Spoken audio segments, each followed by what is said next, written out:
What's going on, everybody? I'm Go Home. Welcome to GVO After Dark.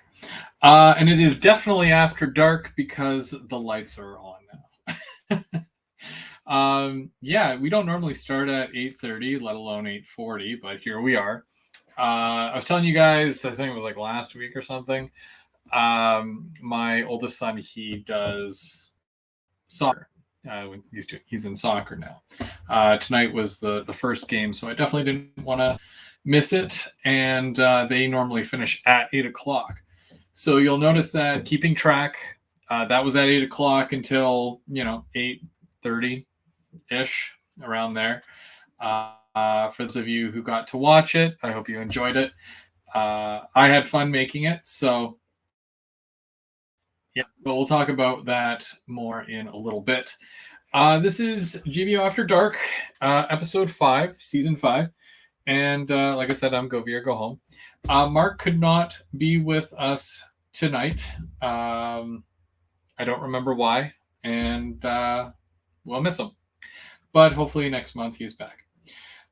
Therefore, I do have a other host. I call him Mark Light. Mark 2.0. and I'm going to bring him in right now here for you. It is Trackside Mike.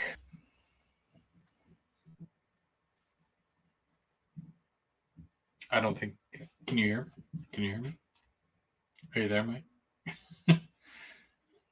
I can't hear you.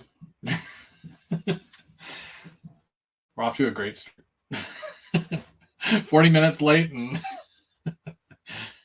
oh well. I can I can kind of I can imitate you if you'd like. So I'll talk. Be like, "This is Trackside Mike. Hey guys, how's it going? Keep it on the tracks." Oh, there you go. Okay, good. Because there was no way there's no way I was going to do that for the next hour. There you go. Yeah, for some reason the snow globe wasn't hooked up, so we got her now. It happens. It happens. How are you doing today? Good, you? Good. We got a full show ahead of us, and lots of people watching. So we'll get right to it. This is Trackside Mike. Obviously, you guys know him from Trackside Mike and the Monday Night Crew, and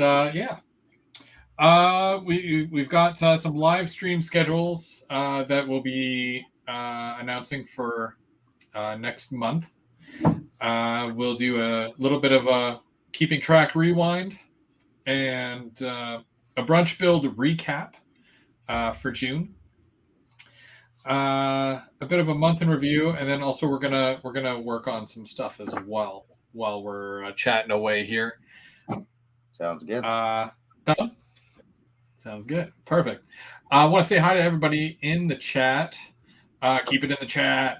And we've got Split Rock and Bradley and Tim and Anthony and DK, Mr. Dwight Curley, and Dundas Junction Model Railroad, otherwise known as the James. And we've got Bubs and me more. I'm pretty sure I'm missing at least 5. But for joining us. I do this GVO thing once a month. It's usually the last Thursday of the month, which is where we're at. So let's talk schedules for a moment, because next month is a pretty big month. There's 5 Thursdays, which is that's pretty crazy. It only happens a couple of times a year, so next month try to make the most out of it. Yeah, 5 Thursdays. Yeah. It's probably because we start the month on a Thursday. Oh, maybe, yeah. And there's 5 Wednesdays this month. Is there? Man. Yeah. Jeez. That's weird. A little bit. It's these longer months. It happens.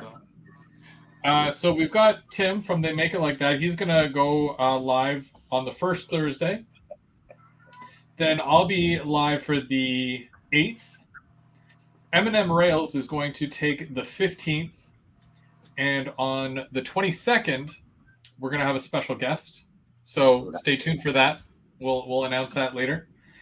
And then we'll be back here on the 29th of June for Keeping Track and GVO After Dark. And of course, every Monday night. What happens every Monday? Keep it off the tracks Monday. The best part about Mondays. Usually something goes off the rails. And that's the best part. And it's either going to be on your channel or on James's channel. So who's this Monday coming up? Oh, I think I'm this Monday. James is last Monday, so it'll be me. You're this Monday. Okay, so we'll be over on Mike's channel this Monday. Now, did you get a chance to watch Keeping Track? Yes, I did. You did. Okay, cool. Yeah.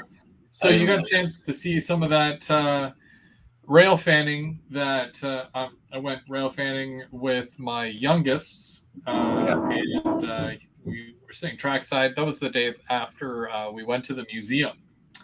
There's a museum there in Smiths Falls. I did a live from there. I don't know if you guys seen that a few weeks ago, but that was good time. Lots of good catches that day too.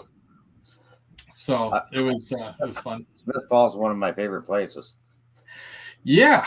I don't know too many places, but yeah, it's a good one for sure. Heavy traffic there. Heavy traffic.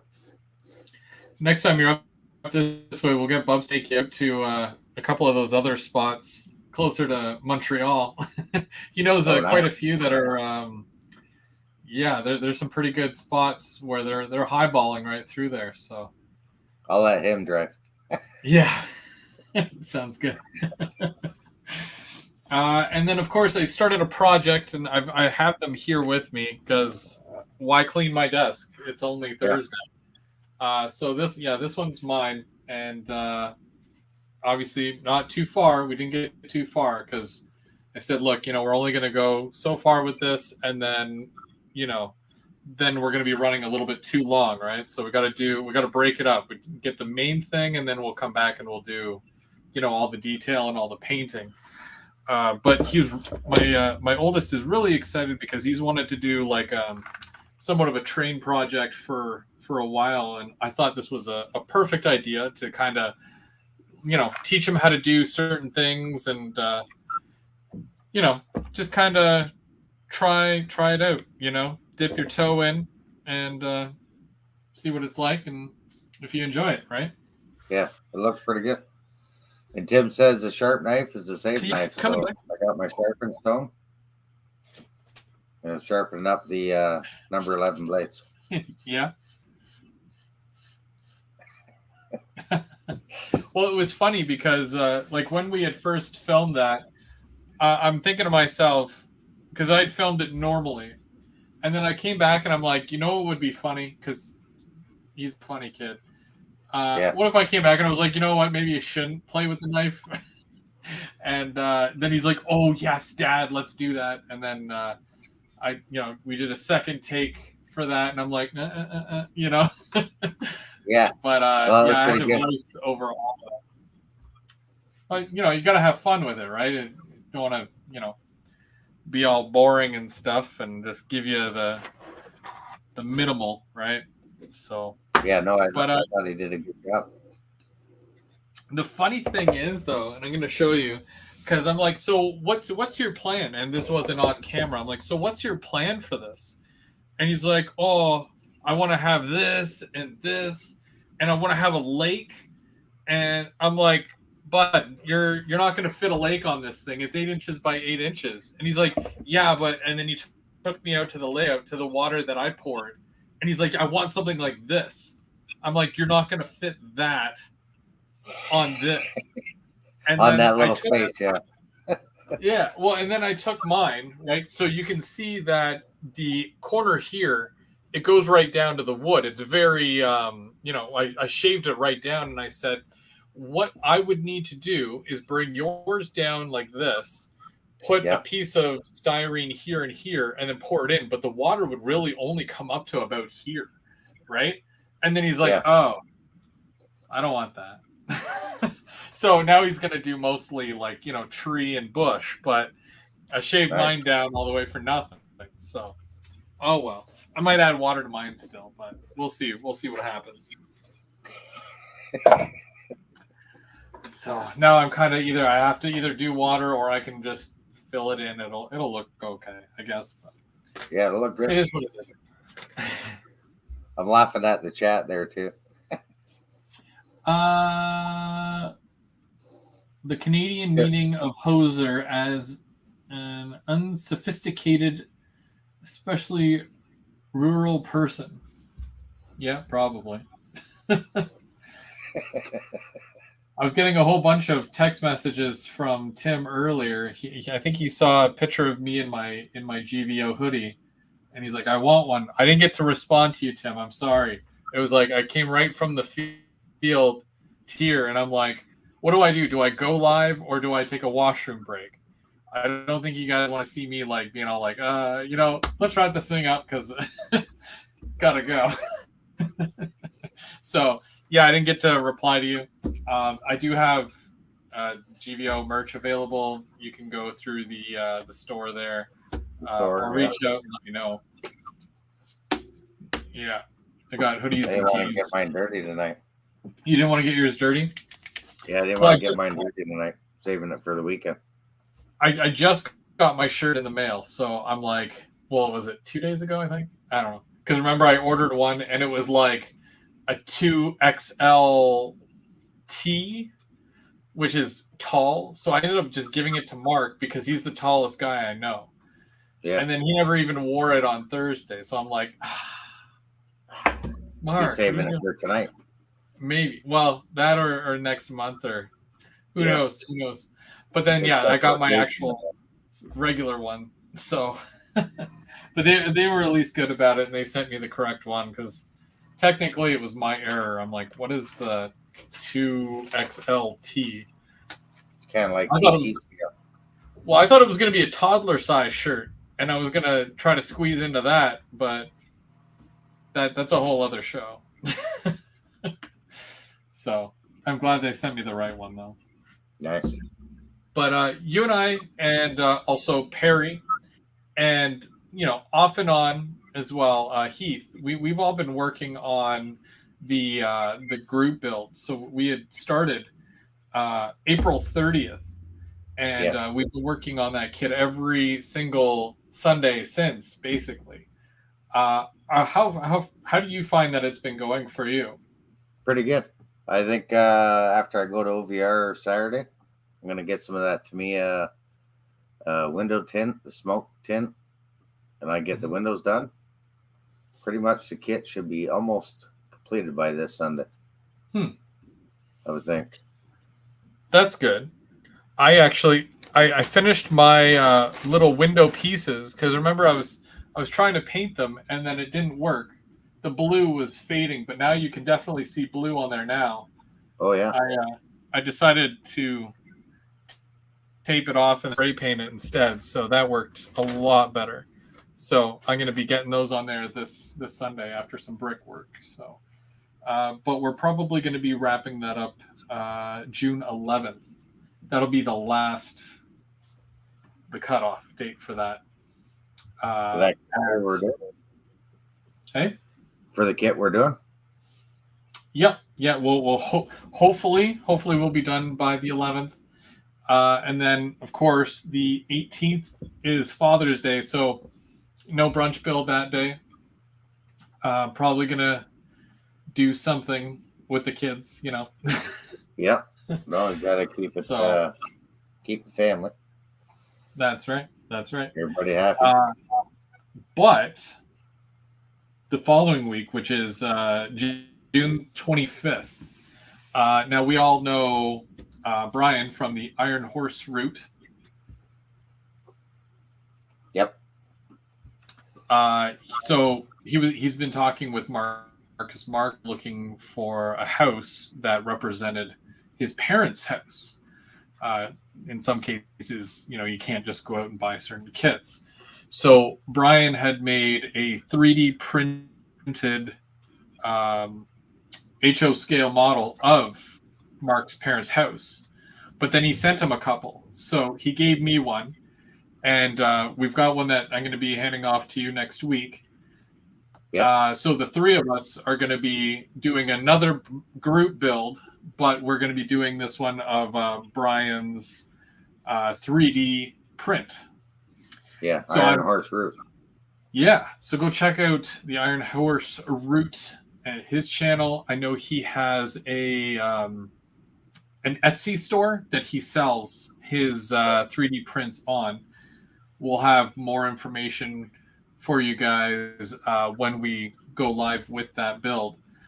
And I believe there's also a promo code that he's going to be giving us to share with you guys for those who end up watching. So that'll be fun. And I've never done a kit like that before. I've never done like a 3D printed kit. So first time for everything, right? Yeah. But yeah, looking forward to that. Yeah. Have you done any of those before? No. No, So just the Walther's kits. yeah, the Walther's Pike kits.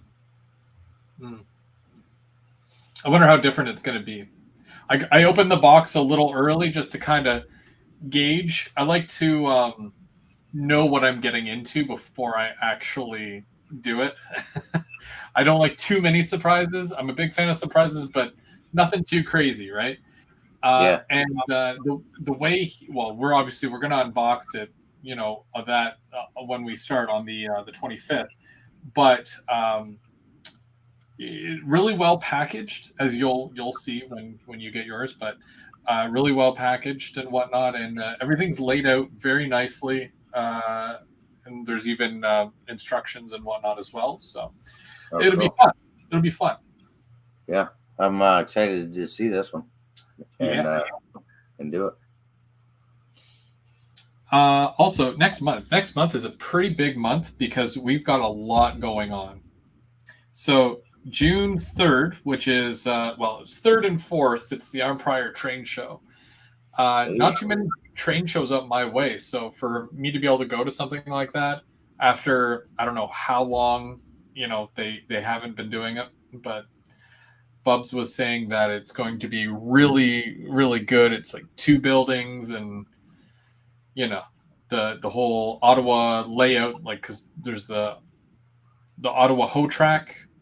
Their club layout is actually setting up there, and they usually have this huge oval or square. I don't know if it's square or oval. I don't know. It's just a big, giant loop. And nice. Him and Perry and the whole group will be there running trains. So I'm gonna stop by and mess with them a little bit. So can you do it live from there or? Yep. And it'll probably be better because where they normally do their club setup, it's technically a basement. So because they have their own Wi-Fi, you can't really connect to it.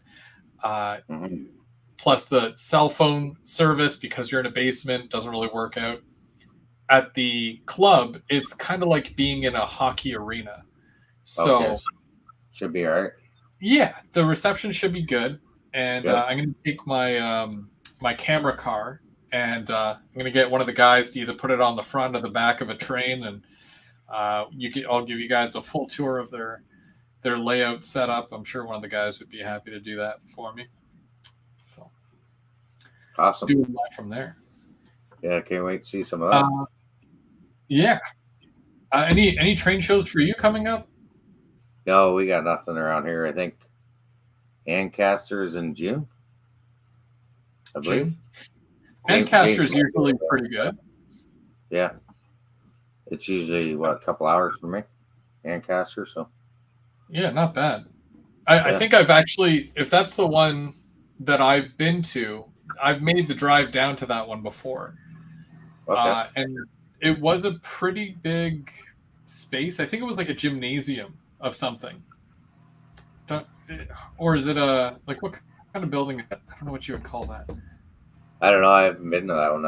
I know the guys talked about it before. And like I say, it's not too far. Oh, okay.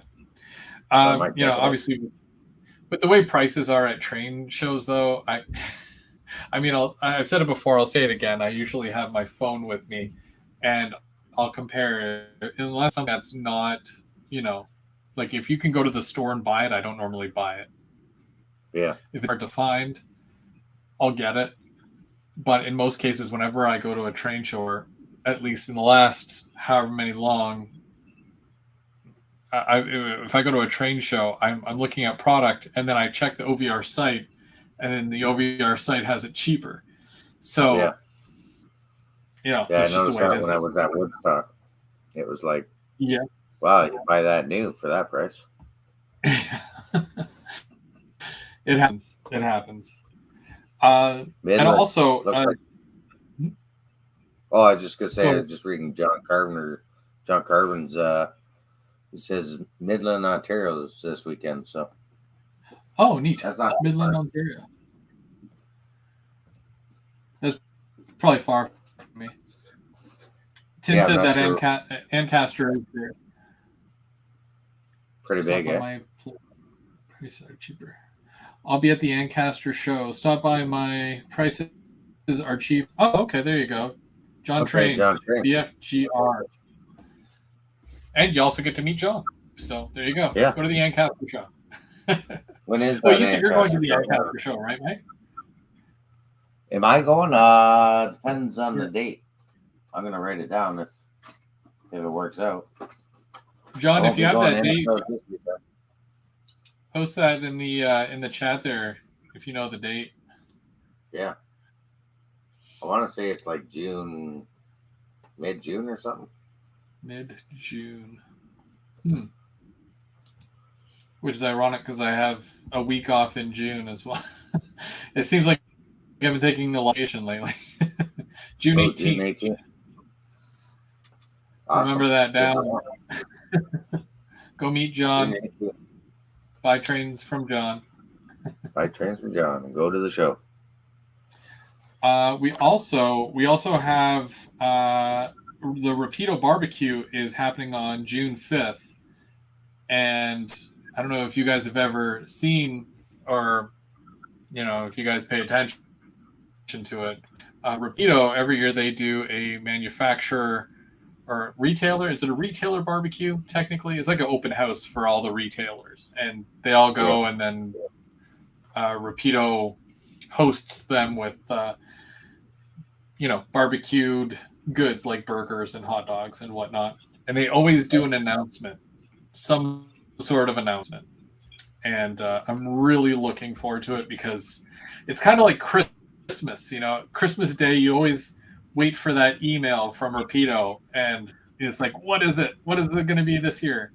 And last year is when they announced the GP9 and Slug set. So, yeah. So I'm really excited. Yeah.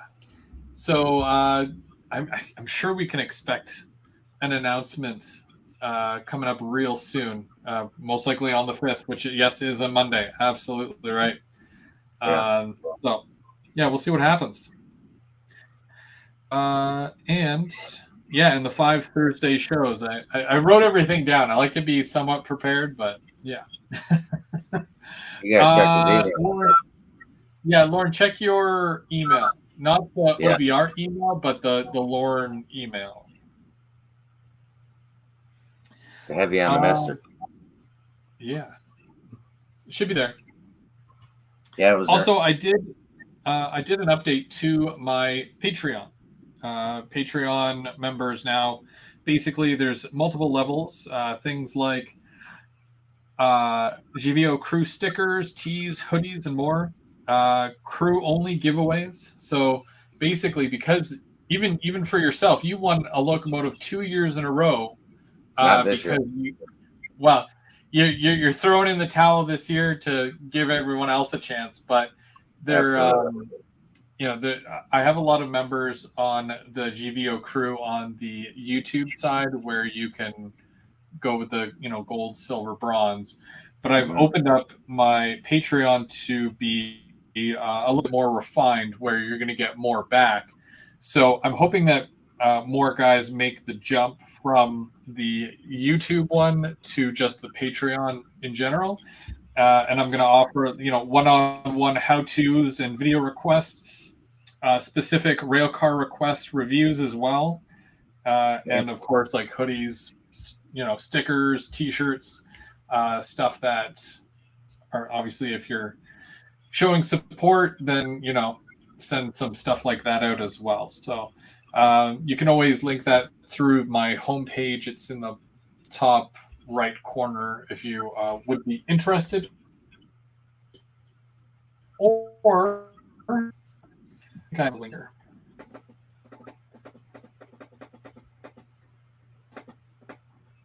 You looking up? I think I have it. There we go. Okay, and bam. Hopefully that's the correct one. If it's not, the point is that I let you But yeah, so I just wanted to mention that. Shameless plug. You guys have done a lot to help me out and make a lot of this possible. So I really appreciate everyone from the GVO crew, and of course everyone watching from home as well. So, but projects when working on this past month there, Mike? Yeah, that's good.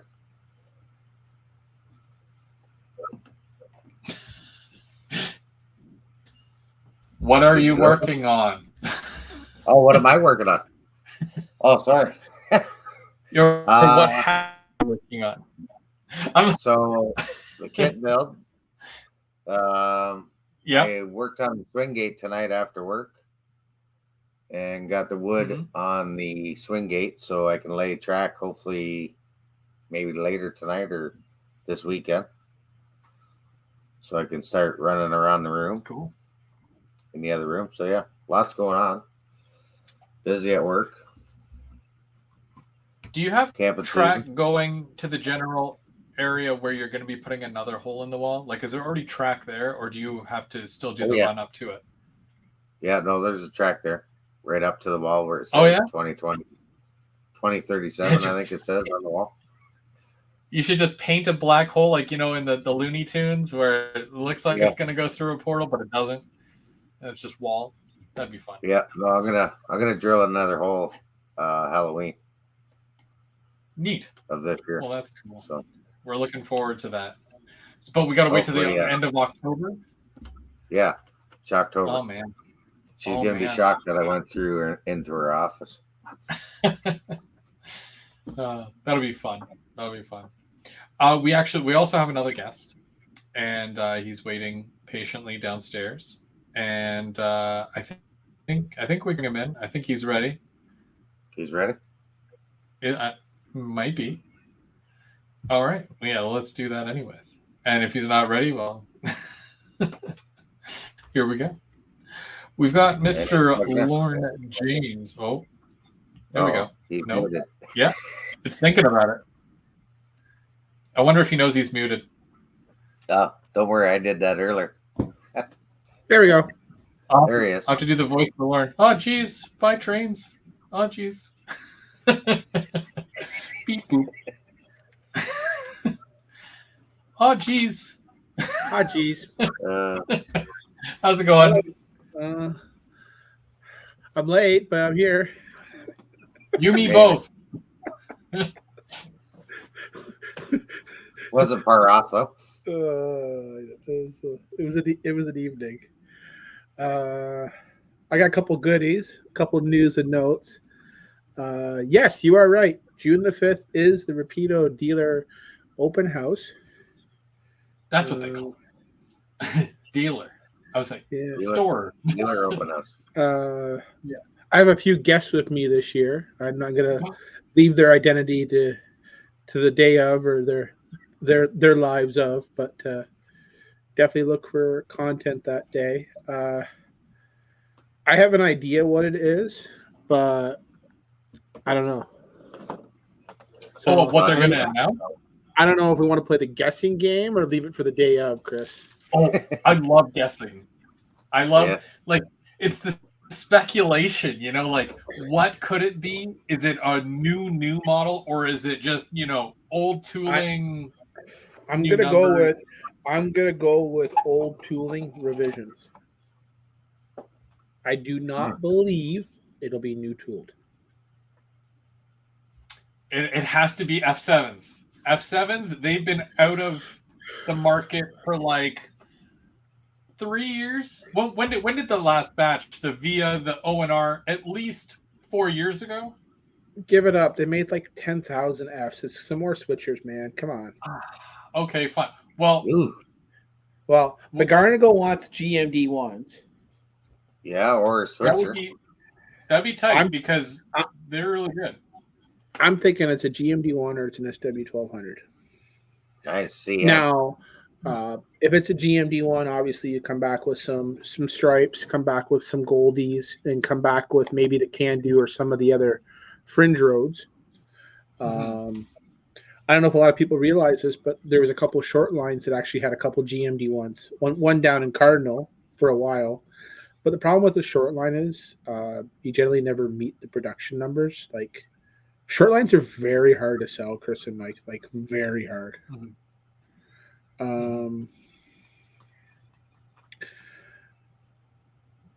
I don't know.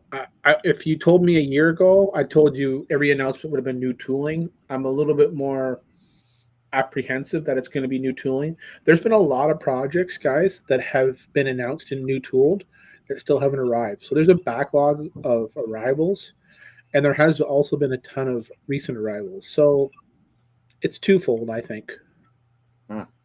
Yeah. Well, the GMD one, when did they come out? At least 7 years ago? The first run came in 2013. Oof. 13 years ago? I know. That's crazy. Ooh, I got a new camera. Hey, somebody just got a new camera. Fancy. It has a glow ring. A glow ring. Oh, it's got a light on it. Yeah. Look So right there is, I call it Sarah's abomination. She torched it? Well, she's certainly an unemployed teamster at a scrapyard, Mike. I can say that. What do you think? Oh, it looks pretty good. Did she use a torch to warp it, or? Never weathered anything in my life. In her defense, it was the first ever model that she weathered, and I didn't really give her much instructions. So, I thought she did pretty good. All things considered, she did do okay. Yeah. That was really good. Oh, what's that there? What's that? What's a caboose? Oh, no. Oh, you're not supposed to see that. Is that a first? Can we zoom in on that? Hold on a second. I want to. Nobody snipe the screen now. All right, so I've teased this for a while. Oh. So we're gonna do story time with like Lauren. An exclusive. We're gonna do story time with Lauren. So tonight will be story time with Lauren, baby. So the model in front of you is a OVR exclusive, which will be coming out the end of the summer. It is a Norfolk and Western Canadian, and I'll zoom in. Come on. Canadian operation only caboose. This caboose in real life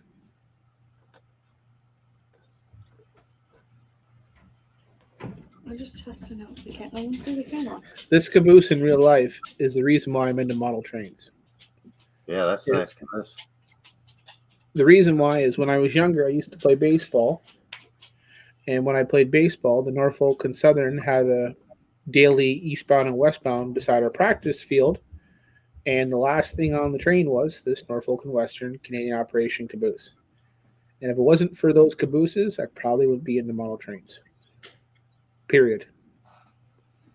And now I get to make the model that inspired me. It's very close to a wide vision, almost. It is. It's an offsetting Evans bay window wide revision. It has a couple patch outs for the inside windows. Mm-hmm. It's an Atlas model, so it's not 100% dead on a match, but it's a pretty nice model. This one here tonight, Chris and Mike, This one is actually in the St. Thomas Railroad Museum restored.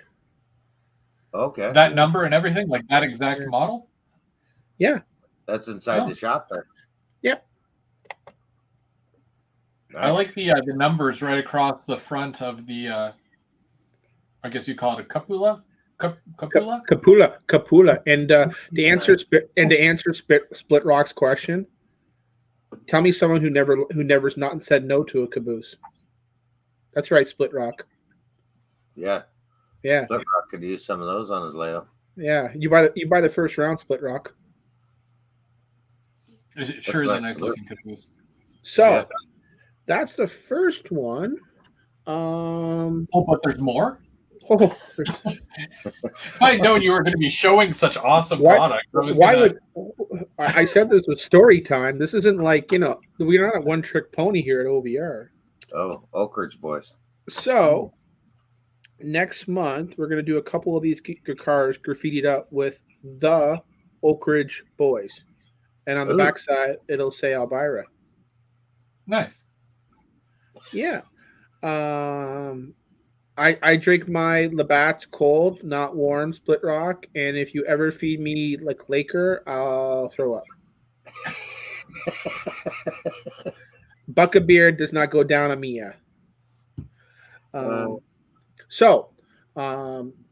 Events coming up this month. This weekend is Midland. I know you talked about that previously, Chris and Mike.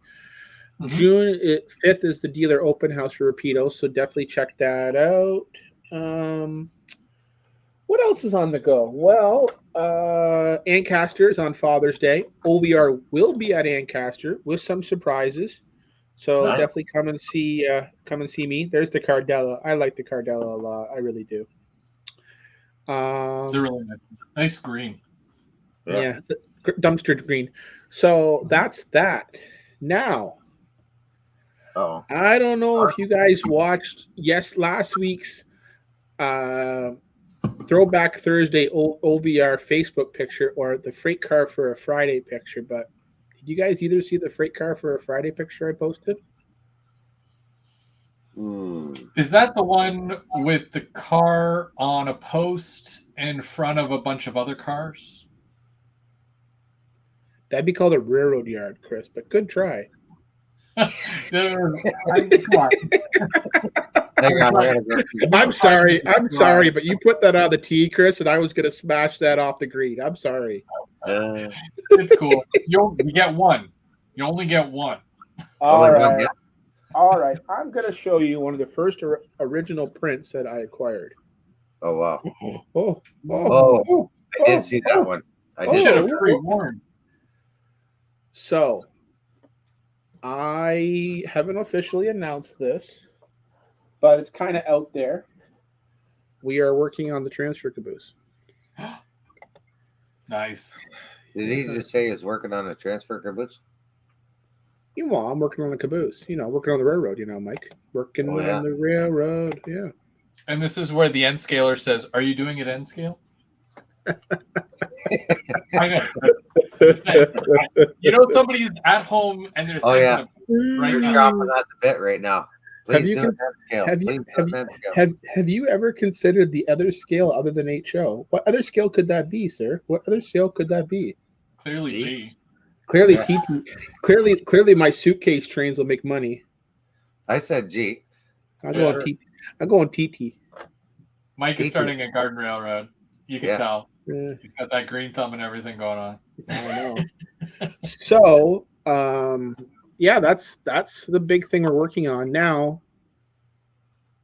And I'll give a little GVO teaser because we all like a little tease.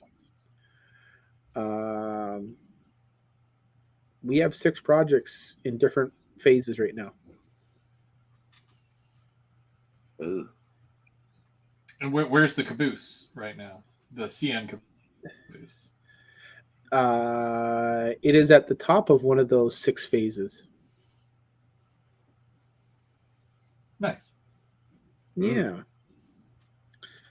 Interesting. So, yeah. I actually like cabooses. I actually like Fred's too, but The transfer caboose is actually my second favorite freight car, behind the Norfolk and Western caboose. Go figure. Yeah. Who'd ever thought I liked cabooses? I thought I just like trash. Cabooses are great. Yeah. So, I wish we still ran on the railroad. so what we have upcoming, we have the dealer event on the 5th. We have Ancaster on the 19th or the 18th, and we are going to the largest RPM in St. Louis, Missouri, in Collinsville in July. Oh wow. So, hoping, fingers crossed, that all our 6,000s and pipe cars arrive before I leave for trip. I'm hoping, praying, and then we'll have some all our models there. We're planning on selling at the show, unless something drastically changes, and we'll also have some upcoming announcements at the show too. Awesome. Pretty And that's exciting. in July. At the end of July, yeah, pretty exciting. She's a busy year. So is there a new ETA for the pipe car? And, The pipe car is done. The reason why it hasn't shipped is we're combining it with the 6,000 in the same load. That's all. And do we have an ETA for both the 6,000 and the pipe car? Or? I'm hoping they're both gonna be shipping in 4 weeks. Okay. 4 or 5 weeks. Is that another straight to notch 8? We got to put them inside the shop. Hardcore night. Dark 30. Well, technically, instead of doing it in March, it'll be like June, July. So we probably can go to like dusk there. So dusk is like 2 a.m., right? Yeah, 2, 3, 4. Yeah. Funny story. A chipmunk took out all the hydro at the store on the weekend. A chipmunk or a raccoon? Well, something. I came into the shop on Monday morning to pick orders on Holiday Monday to kind of just keep things moving, and I only had half the hydro in the building work. No. So I was first thinking that, oh my God, there's something in the wall. And then I was like, why is this not working? And then I finally called the hydro company, and they're like, yeah, one of the 120s went out. I'm like, well, that's cool. So anyway, they came and fixed it on Holiday Monday. Thank them. And yeah, the hot item right now, Chris, is those Aurora 50-foot high cube boxcars. They're like the cats. They're like the cat's meow. Everybody wants them. Huh. Yeah. Oh, they look great. Yeah, they're well detailed. You can never have too many 50-foot high cubes. I'm pretty sure that the TTX, roster's huge. The roster's huge. Like it's one of my favorite box cars. Yeah. It looks great. Favorite box car for me is a 60-foot Southern box car waffle where it says serves the South, and it has green light to innovation. Green light to innovation. Yeah. Do you have a picture? Or do you have the actual model? Do you have that? I only sell trash trains, Chris. Why are you asking me that question? I guess. I'm sorry. I know. I actually have it in my archive somewhere, and I will post it one day for a freight car for Friday on OVR's page. But that's my favorite box car. But wouldn't it ship like tires or auto parts? Auto parts, glass.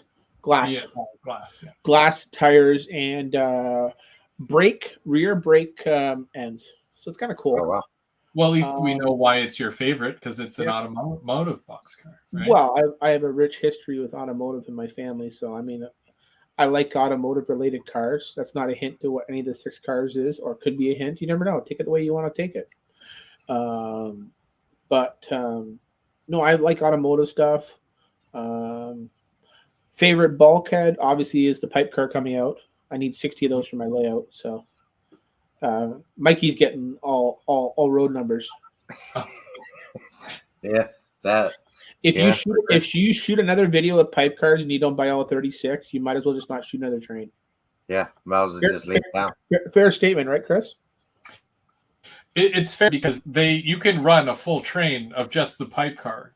When I was heading back from OVR, going along the what is that pay highway, the 407 toll route, there was a whole string of them. Yeah. Going to Bit Yard or Bond. Yeah. Well, they were way up by I forget what bridge that is, but when you keep going along, then you eventually hit this giant trestle. But they were way back on the line, and there was at least 10 of them in a row. The York Humber Bridge going into Mac Yard. Yeah. I love that bridge on the side of the road. I can certainly rubber chicken driving while I'm looking at that bridge. Oh, look, Steve, there's a train. I just went to the median. We got a flat tire there. We got to stop. Don't say things like that. I'll have one tomorrow. Don't be like that, Mike. Okay. I gotta make the import run tomorrow. Yeah, so import tomorrow. Check our website on end of day Saturday. All the goodies should be up.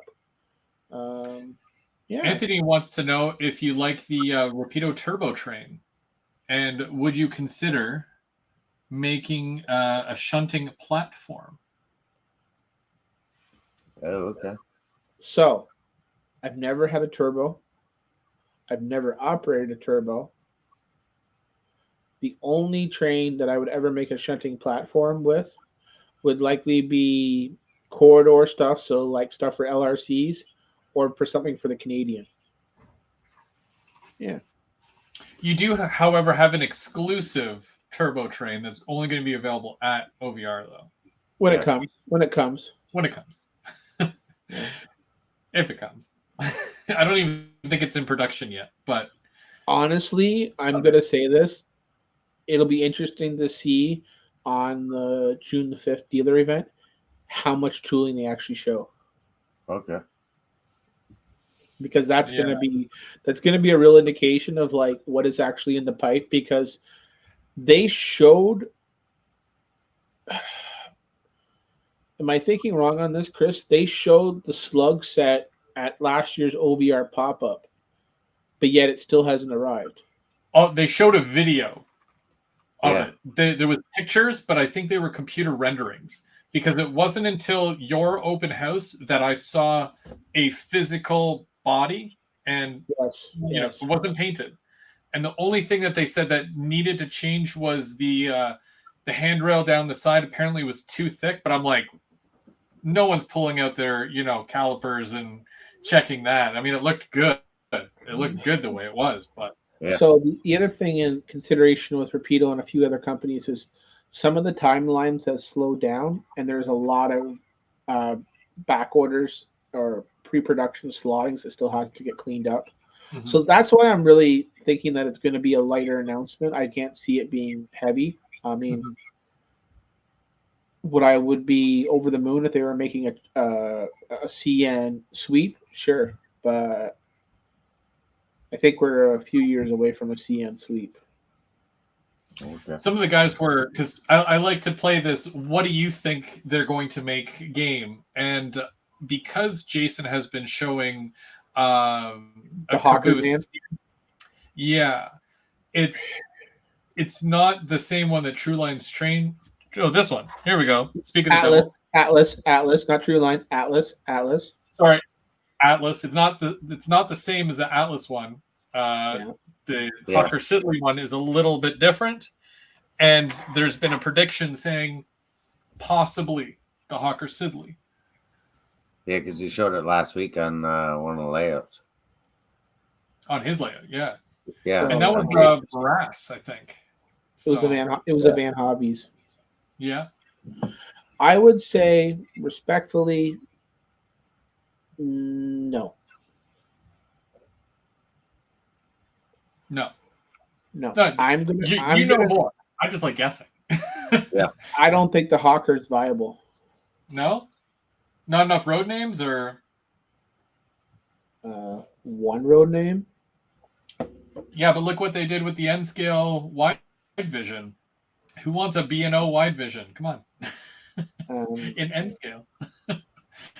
But it happens. How do I say this? Fubies and creative content is great, but you have to be very cautious, because not everybody wants to buy Fubies nowadays. It's true. Well, when we talk about making even just one, let's say one caboose, you're looking at a minimum order of what, 300? And if it's 300 of one car, you got to make sure you're selling 300. Otherwise, you're going to be stuck with at least 200 of them. Are we talking about you a have to be very production run of careful which 300? ones you're making. But Chris, are we talking about a production run of Yeah. 300? Or are we talking about a production of like the whole production? Oh, no, just one, like one name, right? Like you could probably do what, like 3 numbers, like 100 of, or would you do 2 numbers? So 150 of one number, another 150 of another number. So just so I can give everybody a little background, most production has to exceed 3,000 pieces. Oh wow! Like in full. Yes. Mm-hmm. So you'd have to do 3,000 cars. Yeah, so you could do 10 road numbers, but you have to do 300 per road number, whatever the average is. So yeah, that's a lot of cabooses. CN's the only owner. I mean, this is the very challenging thing with making prototypical models is meeting the minimums so that way it's break even and then getting enough product so it's actually profitable. And how different is it from locomotive to rail car?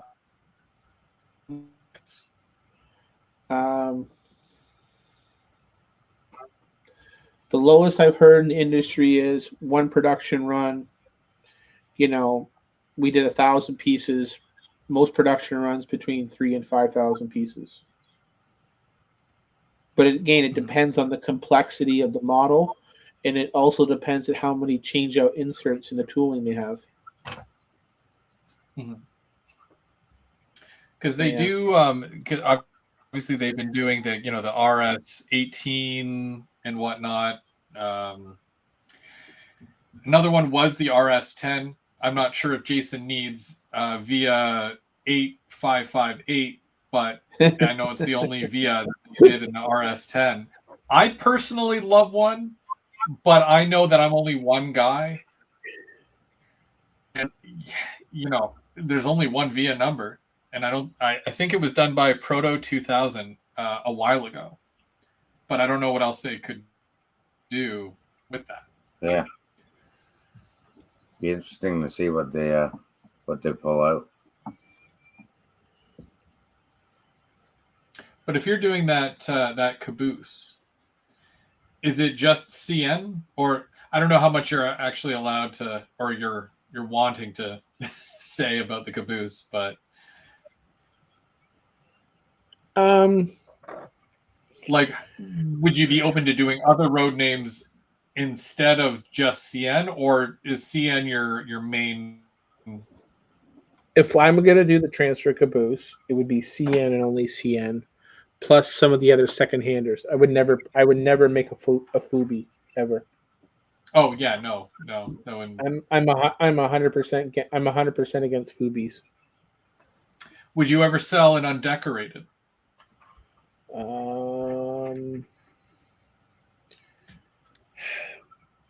I've sold data cars. Yeah, data. Yeah. I would consider on deck, but I'd have to have enough people interested in it. Mm-hmm. So like enough, pre-order. Well, enough people that pre-ordered with no deposit, saying, you know what, I'd like a caboose, and then there's always going to be cancellations with those guys. So, yeah. So what is your process for wanting to choose, different, obviously, the 6000s, the 6400s? You said that your pipe car is one that you would primarily have on your layout. You obviously the NS caboose that you showed there, you said that was what got you into the hobby more or less. Yep. But Yep. when we look at something like the transfer van, how does that play into it? So what brought you that? I have like a scorecard. So first, number one is coolness or uniqueness.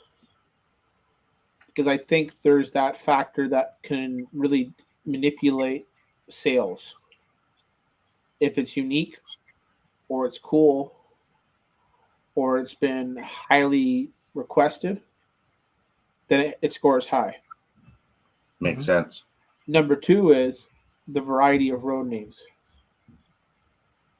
And the caboose, that can really score it down because you got CN in two different variations, plus the test scheme, and then plus a couple odds and ends of second-handers or private roads. Then it comes down to production cost, tooling cost. And that's basically my 4 criteria.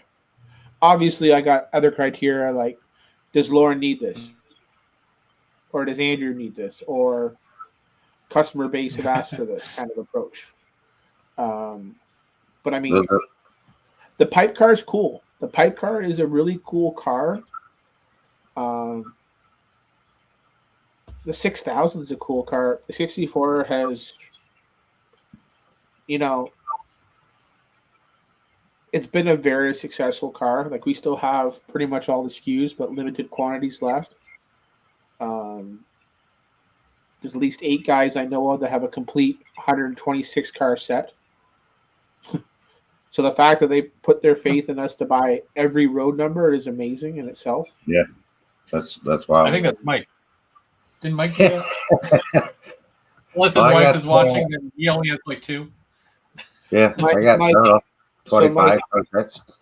So Mike, the paperwork's in the mail for that secured lien that you asked for. Yeah. Oh, perfect. I'm glad you sent that off. I need that. Well, we could do like Walmart, convert your tax refund to model trains.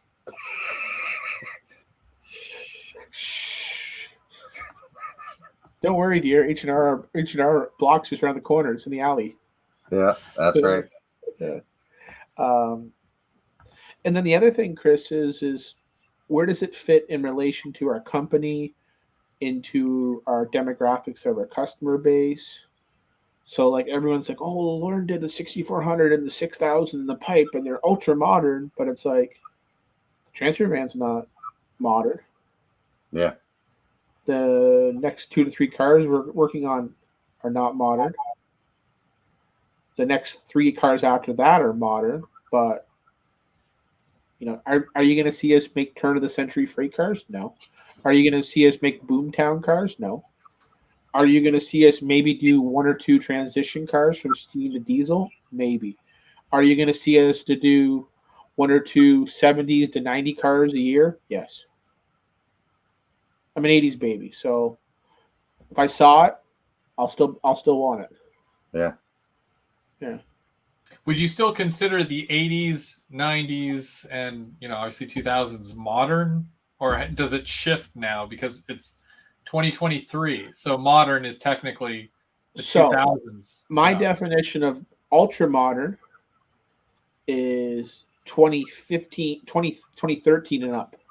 2013 and up? Okay. So our pipe car was built in 13. That's ultra modern because it's still got 30 more years of service life for its 40-year life.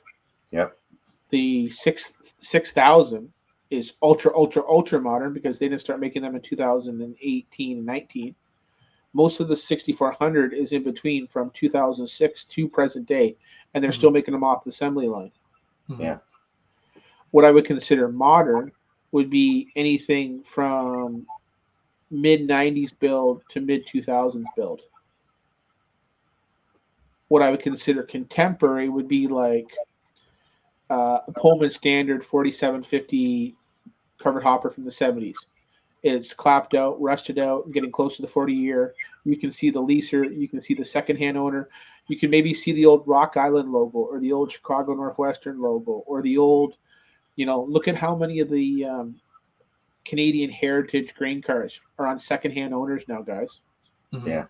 Or they've been back, or they're back to CP and they've got the Alberta removed, or they've got the Canada flags removed, or they've got something like messed up on it. Yeah. Yeah, and aren't they supposed to be scrapping a lot of those because they got the new grain hopper? Because they're hitting the 40 years, Chris. Yeah. Yeah. It's sad because I love those way more than the new ones because the new ones are so boring. And they're Well, you know those replaced the 40-foot green box cars. yeah. So imagine But that you got 40-foot box cars that would be like, how do I say this? The modern version of a 40-foot box car is, what's your two answers? What's the version of a 40-foot box car is today? What has replaced a 40-foot box car in your opinion, you two? 50? Oh, come on now. The 40-foot the box Haikyuu. car, the 40-foot box car in 1950s would be what's considered today in 2023. Well, the high cube 50 footer for 60. C cans. Oh, sea cans. Okay. Well cars. Oh, I guess yeah. If we're taking that route where It's displaced it and exporting there's large so many quantities. that Yeah. has replaced it, large quantities, many colors, many names, lots of variety. The C can today is the 50-foot box car in the 1950s, or the 40-footer. It would hold similar commodities, move it through. It would go to your local town just like a C can does, whether it gets off a rail car onto a truck and then onto a chassis. I mean, OVR had a 20-foot C can that was China shipping that went from Vancouver to Toronto to Tillsonburg. And in 1950, they would have spotted that boxcar in Tillsonburg, right, Mike? Yeah. And I would have come down there and picked it up at the general way freight track. If you're an automotive guy, I know you'll know these cars. So the old version of the auto rack, and I happen to have auto racks in front of me here so I can show you physically. They had the car, like the flat would come out like this, the car would go onto it, and then it would fold up into the auto rack. You know which one? Exactro Vertipacks. Yeah, the Vertipacks. They were used. They were made by Exacro. They were Vertipacks, and if my memory serves me correctly, Mike, they were used to carry the Gremlins, or were they Pintos? They were very small cars. I thought it was the Gremlins, 1970s. But eventually the Vertipacks were discontinued, guys, because of how much damage they did to the cars. Then the next automotive evolution was called the Safe Pack, which Roca brought out, which is then evolved into more of a modern Thrall TTX NSC auto rack, where eventually you had the open bi-levels, and then you had the half panels to the top covers, to now you had the NAFTA prisons, which was the Automax articulated. So you got all those different versions. So yeah, it's like an evolution with things. I mean, you go back in the 50s, Chris, they had 50-foot auto box cars where they would pile them in with wood. Didn't they? There was one that CN had where the side of the car was painted and it was black and white, and it was a silhouette of a car above another car, and it was like cut right down the middle. Yeah, they called that the cow car because it had like a white and black patch. Yeah. Okay. Yeah, that makes sense. It was a weird paint scheme. One side was French, one side was English, but I think they called it the auto trailer car. Auto trailer. Yeah. And to answer Bub's questions, I would never do an auto rack ever. Ever. Any particular reason why? Like complex assembly. They are tough, and I mean, do you find that there's already enough on the market as far as like different manufacturers that are? There's an unbelievable ton of variety, unbelievable, and the only version worth doing, just to answer Bub's question, and I'll challenge you too, is the NSC chicken wire version, which has the top ends where they have like a chicken wire top, where it almost looks like as if you stretch it, you can see like the chicken wire, so it comes up like a V. Okay. They were common with CN and CP. They had black ones, and later they had some yellow ones. And those were NSC bi-level and tri-level. But the problem is with me, Chris, the automotive operations I model always had thrall bi-levels and tri-levels. So it's not on my hit list, personally. Makes sense. Yeah. You gotta remember, I only want to make stuff for my layout. That's how the small train gigs works, you know. I mean, you're just doing what anybody else would do. I know a lot of people gave Jason, a hard time and say, "Oh, you're only doing what you need for your layout." I'd be And then doing the everybody same thing. and I'm doing the same copycat. What's your point? No, I'm agreeing. It's what you want, so you're going to do it, and it just so happens a lot of people will think just like you as well and say, "Well, look, I love those too. I'm glad that they are being made." Because Yeah, at the end of the day, most of the VIA stuff that's made today by any manufacturer so far, Rapido is the only one to do it really right and successfully. So I'm glad that there's somebody that says, well, look, I'm going to do it. I'm going to do what I want to do. I'm going to do it my way. And then I'm just sitting back saying, hey, fine, because I don't want one from, like Intermountain made an F9 or an F7, and I wasn't a fan of that one. But it's American stand-in. Yeah, that's true, and that's the problem with a lot of companies, especially Athearn, who makes a lot of American cars and locomotives, and then they slap a Canadian road name on there, and they expect you to be happy with it. When if you're not a rivet counter, but you're more or less, well, look, I want something that I'll at least see in my neighborhood. You know what I mean? Exactly. The old F59 PHI. Go Transit never had such a small locomotive before. yeah. So that's why I'm counting my blessings and saying, look, Atlas MP40, come on. You can do it. Just do it. Yeah. It's a little more complicated than that. Well, but Metrolink is very complicated. But to answer your question, I mean, you're right. The days of making stand-in cars are no longer acceptable.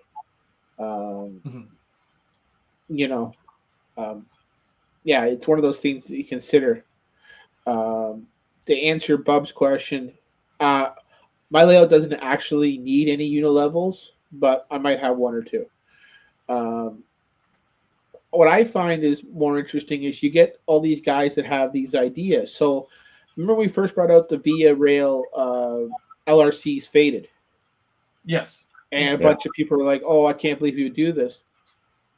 I get that request now twice a week. Can you do any more faded cars? Do you have any more? And I'm like, because this shit's cool. This shit's on the tracks. This is how the equipment looks. And like, 100%.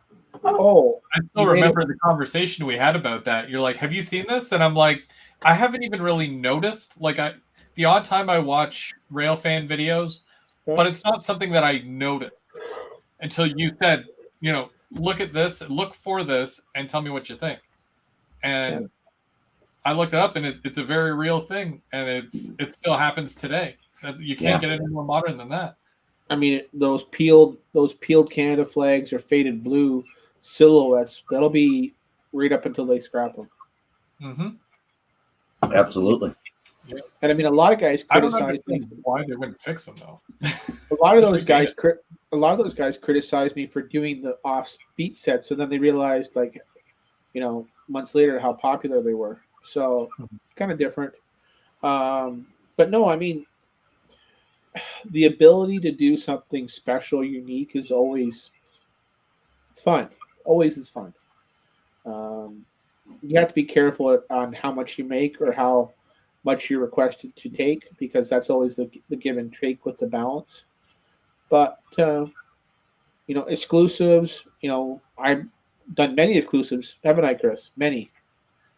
I could name at least on one hand. Oh. Yeah. There you go. Yeah. My pink one is out there, but yeah. The Isabel Autorack. Yeah, the Isabel Autorack, yeah.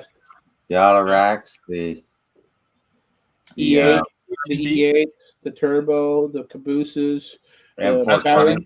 M420, the Bowsers, the Atlas Jeep 7 OSRs, the THV Snowplow, the London Transit Bus, Bowser Cape Bretons. Did you say the London bus? Yeah, you said the London London bus. London bus. Um, You said the Gold Oh. Beaver from Bowser, yeah? yeah. Okay. There's so many. You did at least one a year. Also, you're doing the RS18, I think, as well. RS18 and St. Thomas and Eastern. Then there's the Turbo, Trillium. which hit Turbo. the land speed record. Yeah, Yep. the turbo. And then you also have the Dash 8s. The Dash 8s. The Dash 8, Oh, yeah. yeah. With the different doors. The ones that look like BC Rail, but they're not BC Rail. The faded toasters. Yeah. Is that what they call them? Faded toasters? Or is that what you're calling them? They look pretty rough. That bad, eh? It makes them look, real. I see this question about the CN salt hoppers. Yeah, I don't know. Yeah. Did you guys get your turbo liners yet? Are they in store? Yeah, we have one set left. Wow. I kept those very light, Chris. Not a huge thing the side of the border or what? Well, funny story is the turbo liner basically ran from Niagara Falls, New York, down to New York. So through the Adirondacks and all that area, and then they have another set from New York to Montreal. That was it. Yeah. So it never came across to Canada. It had a very small run life. There was a good portion where the sets actually were stored in Niagara Falls, New York, for a good while. Oh. I know you're thinking like, oh, I should have all the sets, but I can still get some more if someone asks for it. But I kept those quantities pretty light. And they were all on the website, so if anybody really wanted to pre-order, they would have done so. Oh yeah, Hopefully. Yeah. The cool stuff is out there, right? Like, it's just waiting for it to show up, There's honestly, Chris and Mike, there is an unbelievable selection in the market. I think we're truly in the golden age of model trains. So yeah. Now I'm going to pose a question to you two because this was posed to me on a recent A Modeler's Life podcast. Are either you two NMRA members? No. Would you consider joining? No, I don't think so. On the fence. On the fence. What can I help you to get you off the fence? I don't know. Talk to me about it Saturday. All right, I joined back up. You two. Yeah. Oh, really? Yeah. I joined back up. What change my mind? Change my mind, Lauren. Because I'm very like I'm good, But you get access to discounts. You get access to the monthly magazine electronically. You can be part of the local conventions, and they have local gatherings and workshops. Like in our area, or just yes, in our area. What? In our area. Oh wow. Yeah. Can't say I haven't looked into it, but you're actually in the St. Lawrence Segway region, Chris. Oh. In Begarnagle, you'd be with me in the Niagara Frontier Western Ontario division. Yeah, I would think so. Yeah. I know a few guys in my area that are involved in it, but yep. So that's that. Pop-up event. You want to hear what's going on with the pop-up event? Yes. Spill. All right. September 16th. Already got the date on. Third annual pop-up event. September 16th. I know I'm tired. My eyes are tired too.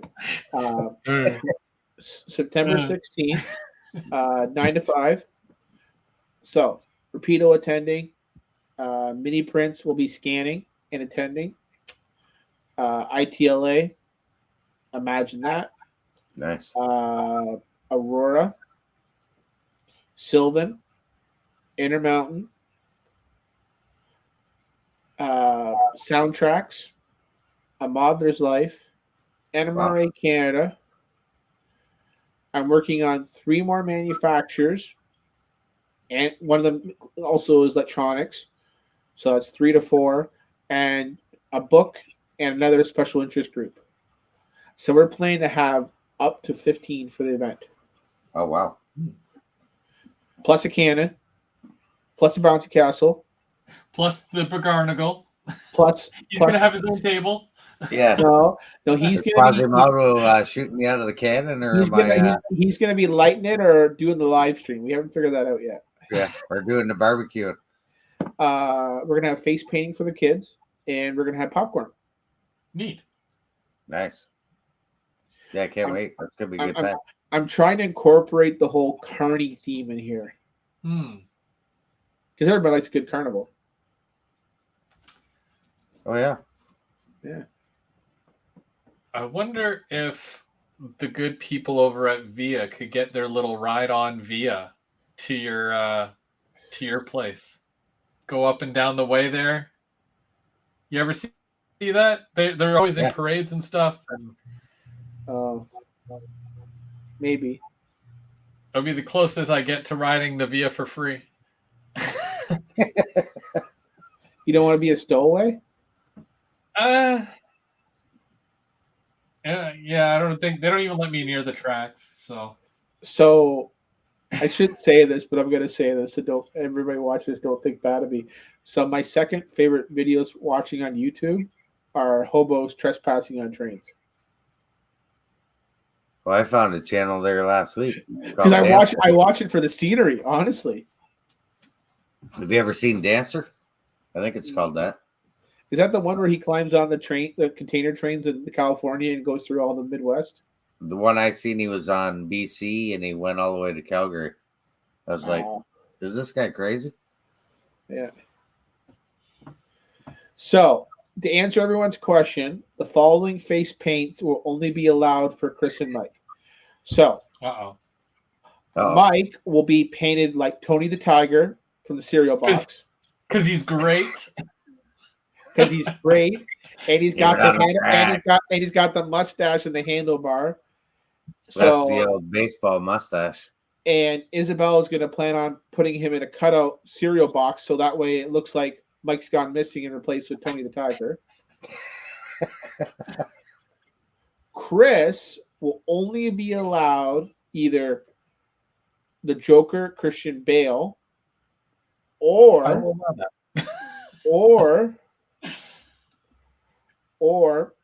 the other option is that's a lot of ores.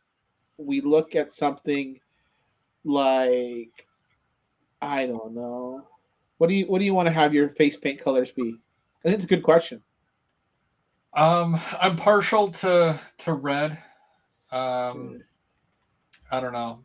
I think that if I was painted like the Joker, I'd be going around to all the Revit counters and asking them why so serious, you know. But that's just me.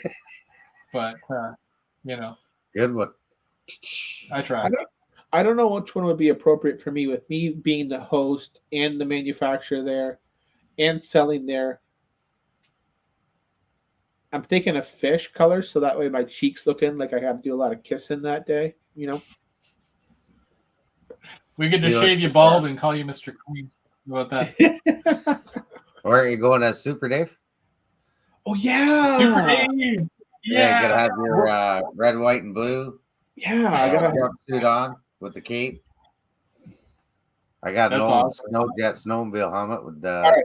All right. So here's the deal. I'll be red, white, and blue colors, and instead of a cape, I'll wear International Clother's tracksuit. Sounds good. I think that'll work. Yeah. Got to come in on a motorcycle though. Yeah. Oh God, I'm gonna crash.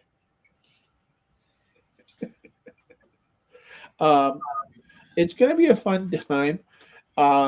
What's planned for the rest of the year?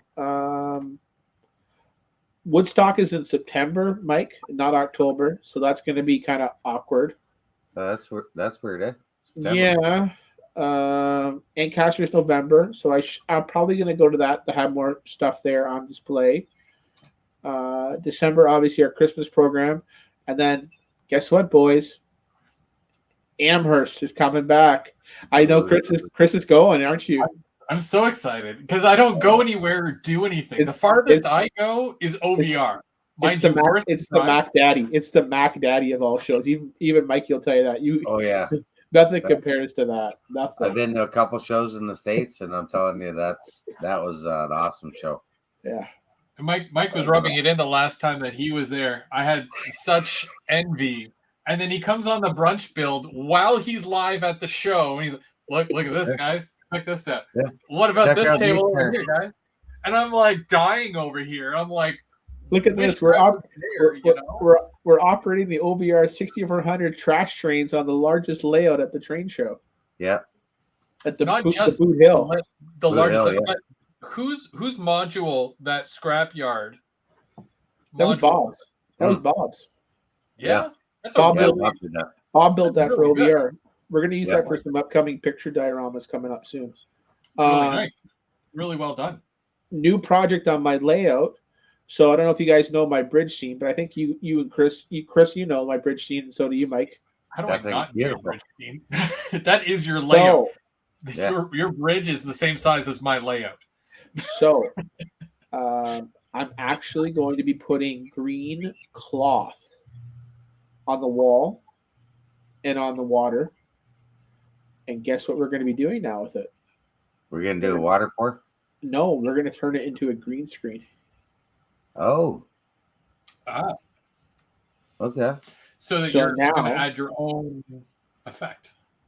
So now when I need to shoot a video, I can use the bridge. Yeah. Yeah. I've been struggling creating video content, so I need to. The layout's not going to be finished ever, so I need to cheat. No time for the layout. I hear you there. No time for anything. Good. I was late for this. That was part of the highlight of last year's thing. I got to come by and see your layout in person, and despite the fact that it's just track and it's still an awesome layout, and I'm still like, the yard is just massive, and it's like I'm not used to like layouts that are like that abysmal. It's crazy. It's so big. So how about that he only had 2 feeders on it? I mean, I did something similar where the top part of my layout only had one set of feeders, so it's very believable because when you have a loop, as long as those connections are good, and I trust this guy, it's gonna work. But is it recommended? Probably not. Mikey could believe it. I'm like, let me show you how you get this done. I have 2 trop feeders. That's it. He's like, how do you do this? And I'm like, 25 years of being in this hobby and patient when it comes to laying track. Yeah, I'm looking at heating electrical. I'm determined to put the least amount of feeders, so I'm just putting one set. Wires. I can explain to you my logic on that, you two. I will not wire the rest of the layout until I finish all the track. Period. Makes sense. Because I have the original yard, I modified the lead pull-out track so that way it could handle 89 footers pushing or pulling without any restrictions. So that was a huge thing. And the other thing was I do test trains of large equipment, pushing, shoving at different speeds just to make sure there's no hindrance.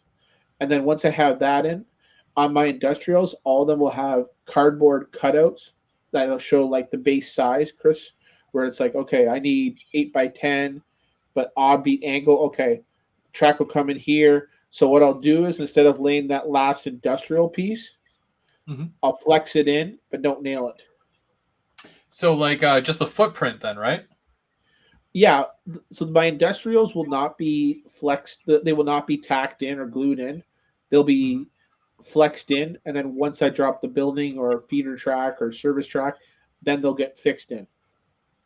Ah, okay. So I'm taking more of an approach where I want to have it right the first time.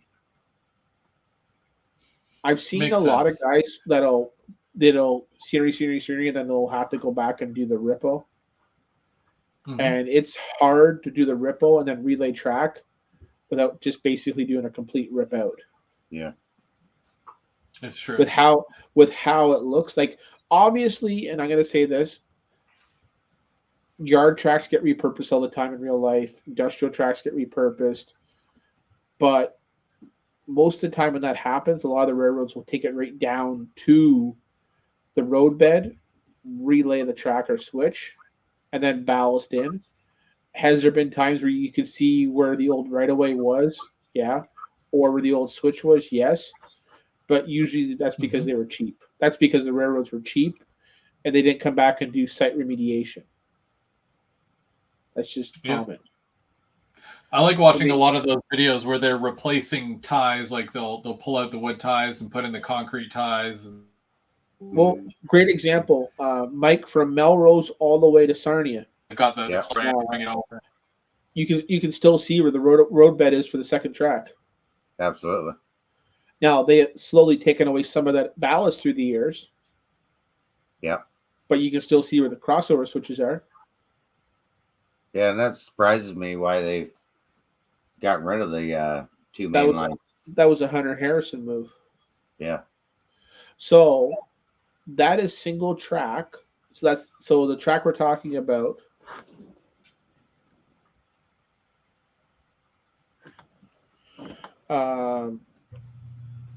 Hold on.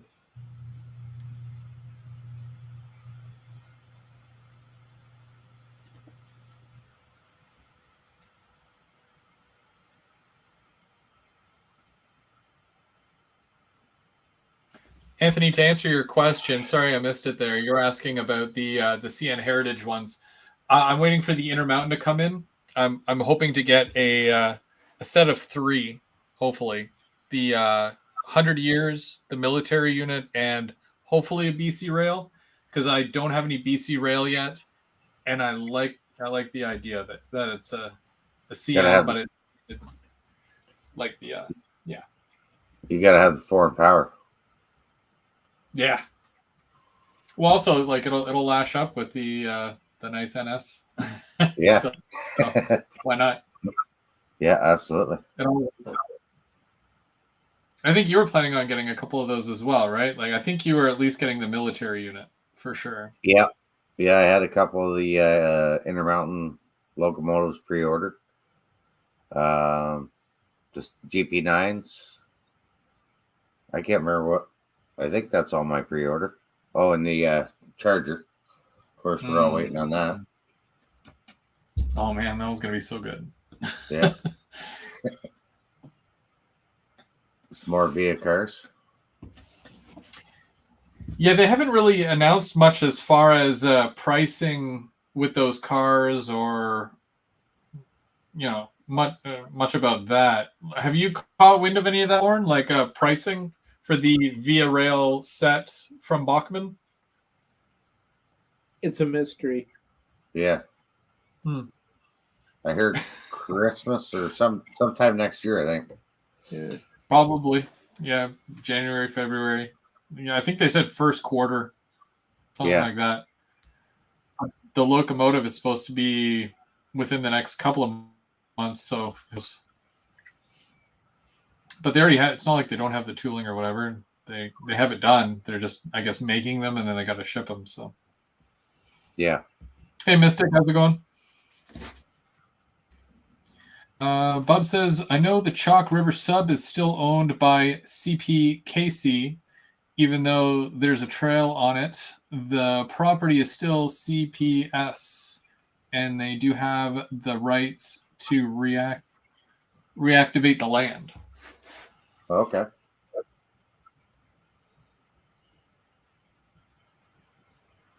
I'm not too sure myself personally, but if anyone would know. I might have to get a KC too. KCS Southern Bell. Didn't they announce locomotive, or did Athearn announce something where it was a CP Casey or a special That's fake. edition, It's something like fake. that? It's fake. It's fake. Fake. It's all fake. There is nothing official. I guarantee you that no model train company has seen anything, because I don't even think anything is even in the paint booth yet. Yeah, it's still very early, right? It There seems weird.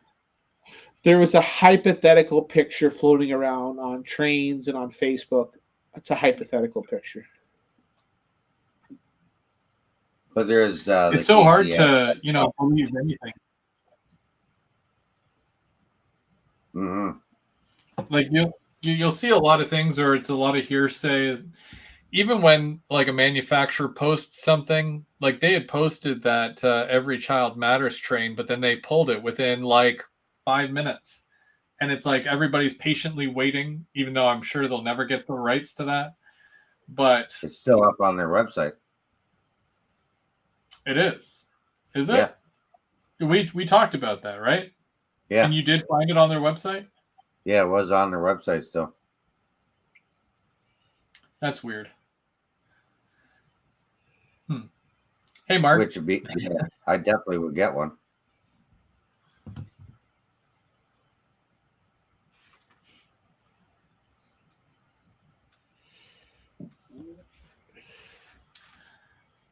Definitely would be neat to see one of those. I'd like to see that one, and then Ontario Northland had a repaint as well with the. Yeah. It looks very nice too, because it's all orange, for obvious reasons, and then there's a giant leaf in black, and then Every Child Matters, and then I can't remember if it's birds or more leaves going up the front there.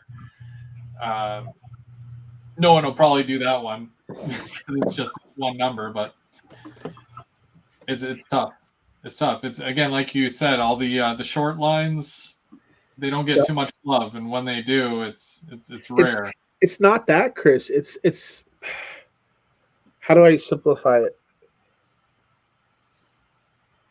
We're a modeling culture society now that wants to have prototypical, accurate, road-specific, road number detail correct, okay? Mm-hmm. It's great on a class one. It's great on a fallen flag. But when you start getting down the rabbit hole of a short line, let's say, for instance, I would have loved to have seen Rapido brought out RS 18Us in Buffalo Southern. They have XCP units. Yeah. Are they going to sell enough units? Probably not even 20%. No, it's cheaper to just paint your own at that point. And the crazy thing is, it's not even that, Chris. It's how the factories go about how they handle stuff. It has to do with the paint mask, has to do with the setup. There's so many competing work at these factories that they're not going to do a complex paint scheme or a small paint scheme when they could do other work hand over fist. Yeah. So that's one of those things that makes these short lines very challenging. Mm-hmm. And you're also going to see, and I'm starting to see this now, is a lot of manufacturers are refusing to offer undecorated unless you buy it up front. Okay. And you have to buy it in like a case set, right? Like I think Rapido was doing them in. Oh, don't get me started on that. Just let it be. Let it be, Chris. Let it be. Breathe. Just breathe. You would think with a business of my size, I would have enough pull to get what I need, but no. Yeah, it happens, right? And I've had to turn down undecorated sales. So that's the contentious thing for me, especially when it comes to those Jeep 9s, because there is a lot of second-handers of road names that'll never see the light of day ever. Yeah. So now you're into stripping a class 1 if you want it. Yeah. If the undeck's not being made, and that's the other thing I've noticed. And then because we're only in the freight car foray, we're not in the locomotive foray with the OVR line.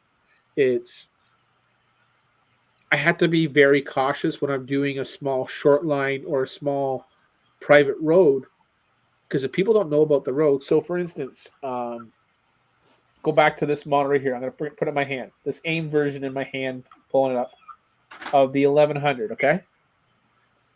This was one of the first ever versions that National Steel ever made. AIM bought a set, and so did a company called CMBX. And as long as you Canadian guys will know that, it's a small Ontario scrapper. That's the one I see, the black with the CMBX. Yeah. Right now, it's the weakest performing road we offered in the 6400. And it's our short line, Chris. It's our Canadian scrapper that is on CN and CP trains daily.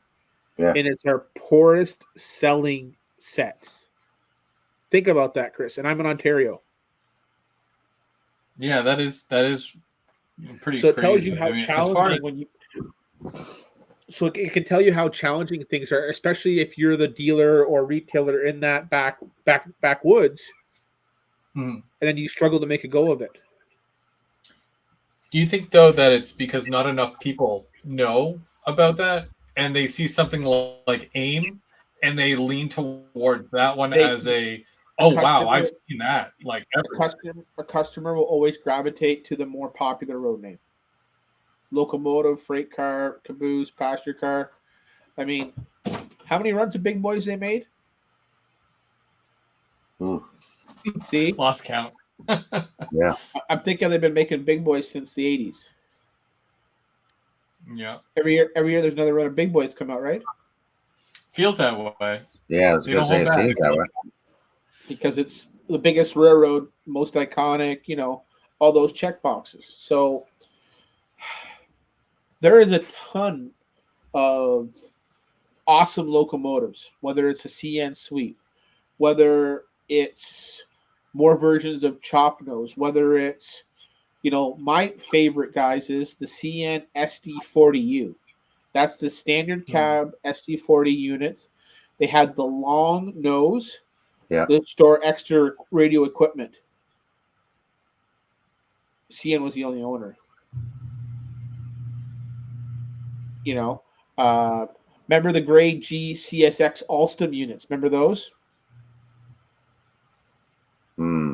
They were gray with orange lettering. Oh, okay, yeah. And there was also the gray with Grand Trunk Western. And there was a few with Grand. Yeah, and there was a few with WC lettering, and they were all rebuilt CN SD40s. Okay, Bowser did those, right? Nope, Bowser's never made an SD40 CN. Yeah. Oh, the CN. No. Well, they announced those because weren't all the CN ones wide cabs, anyways? Yep. Nope. CN had straight 40s, and they had 40-2Ws. These are CN 40s. Another example is a locomotive that Andrew desperately wants is the Motive Power by Bosie Industries, the Pope Mobiles. The big blue giant little switchers, Mike? And they had the big giant cab in the front. They're called Pope Mobiles. Yeah. And they were gen sets or green goats. The only railroad was CFX or a bunch of government contracted short lines. Yeah. Are you ever going to see it? No. Another great example is the GP20 Eco by CP. Chris, CP's the only owner. It's a cool ass model. I think Bubs was asking for one of those earlier. It's a cool ass model, but it's only one class. It's only one class one. Yeah. How do you get the tooling cost back? How do you shave over more units? Do you paint models up that have incorrect road names? Yeah. Do you do magical road names? The Eco that was just released, I'm pretty sure that's only CP. For that one, it was well done. But But the Alco 30. No, the SD30 couldn't it stand on its own? You know what I mean? The reason why that worked is because they were able to use tooling from the SD40-2 CP versions.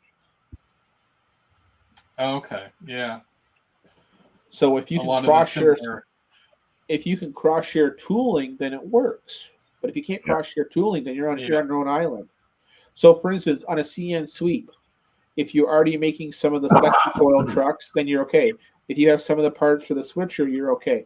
If you have some of the parts for the Jeep 9 chop, you're okay. That's why eventually Rapido will make a sweep. But they have to have all those different inserts in their tooling line to make it viable.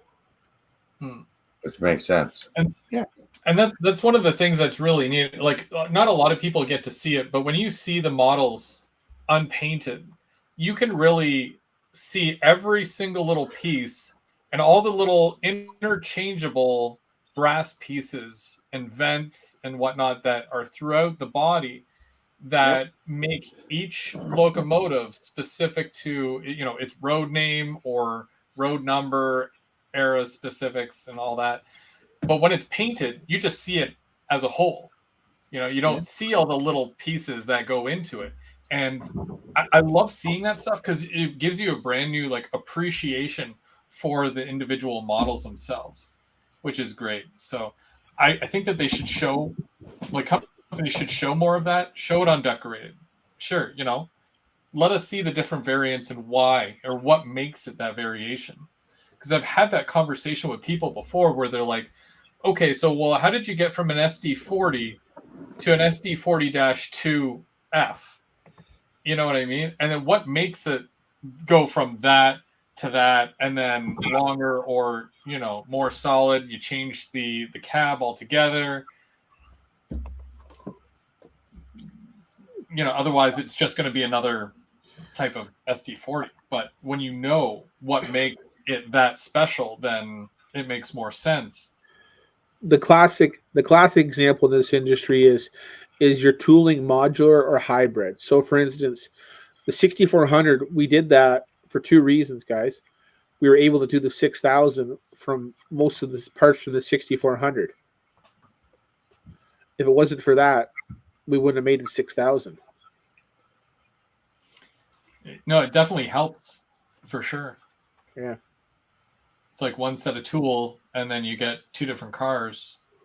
Could you That's right. get more out of it, or is that it? You get what you get. I mean, I could, depending how you do your tooling, whether it's aluminum or steel, that can also dictate the number of pieces that you can shoot Before it's spent. before the tooling is done. Yeah. So there's a bit of give and take on that, Chris. I mean, obviously aluminum tooling is cheaper than steel tooling, but steel tooling can hit many thousand more pieces, and yeah, What about price difference? substantial. Aluminum is substantially cheaper. Yeah. Yeah.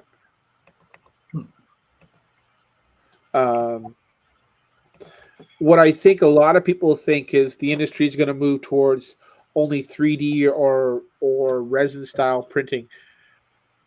I don't see that taking over the industry. I still think there's going to be high end models tooled, but you know, there's going to be some change up.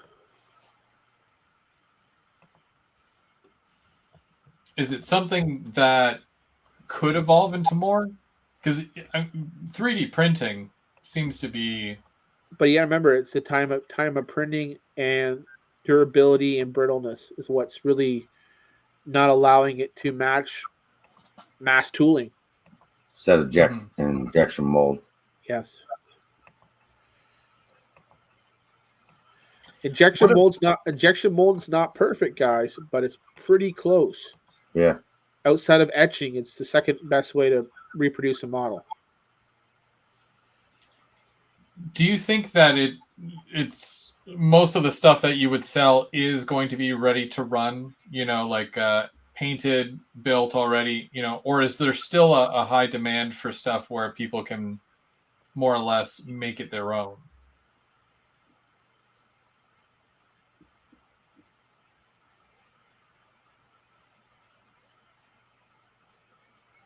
Like undecorated?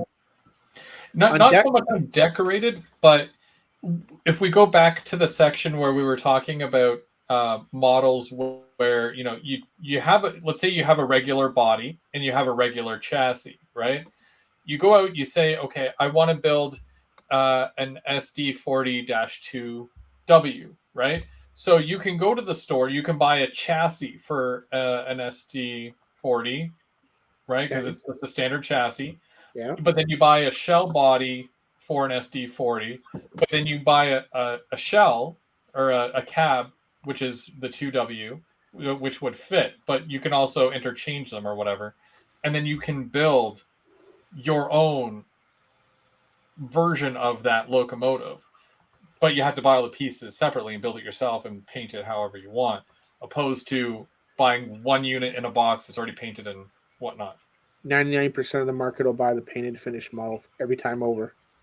Yeah. The truth. It's the truth. Yeah. When you got one or two kit companies left in the whole industry, Chris, I should tell you how things change fast. Yeah. I mean, you got AccuRail, a handful of resin, and a handful of other odds and ends. But who's really left making kits on an annual basis? Sylvan still does it a lot, right? They're getting to be very limited, but their business is vehicles. It really is vehicles. Yeah. Yeah. What's that other one that's out west there? Can't remember the name. Shapeway? Not Shapeways. They were the first ones that did a shell for the Caslo. Caslo. There we go. I was going to be up all night if you didn't say that. I was like, I'm out of this one. I don't know what you're talking about there. Well, I didn't say F59. Their resin. What's interesting is when I go to the RPM in July at St. Louis, they actually have resin award categories for models. So Really? there is still very active parts. Yeah. Interesting. I'd like to be a fly on the wall there. Get to see it. So with the RPM, right, it's just people that take a picture of a realistic, like obviously the real thing, and then they try to replicate that in a model, right? Yep. Will you be taking any of your cars? To the RPM? At St. Louis, yes. Does that count if you had it made, technically had it made by a factory opposed to like doing it by hand, or? Oh no, I'll be selling there, but it won't be a model that I'm entering. The RPMs work on models you're working on, not on manufactured. On manufactured. But very good question. Very good question. I felt like, because technically, you did all the, you tick all the boxes. You did all the research. You got all the pictures, got all the measurements.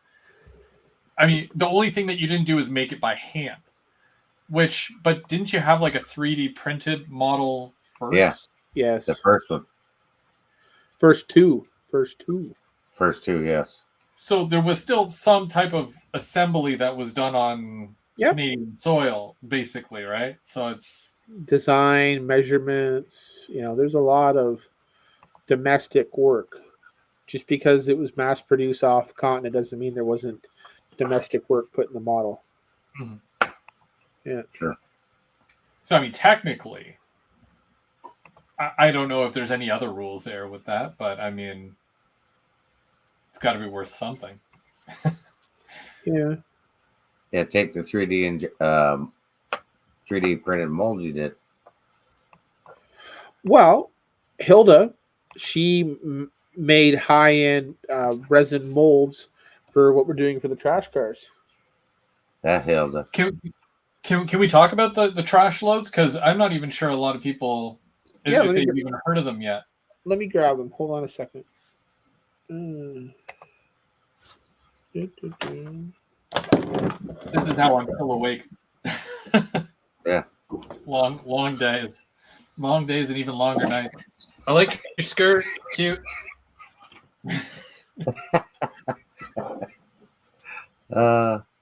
It reminds me of when I'm working. I don't wear pants when I work either. So no, just got the shorts on, eh? This is his business attire. Yeah. This is the relaxed time attire. Screw you.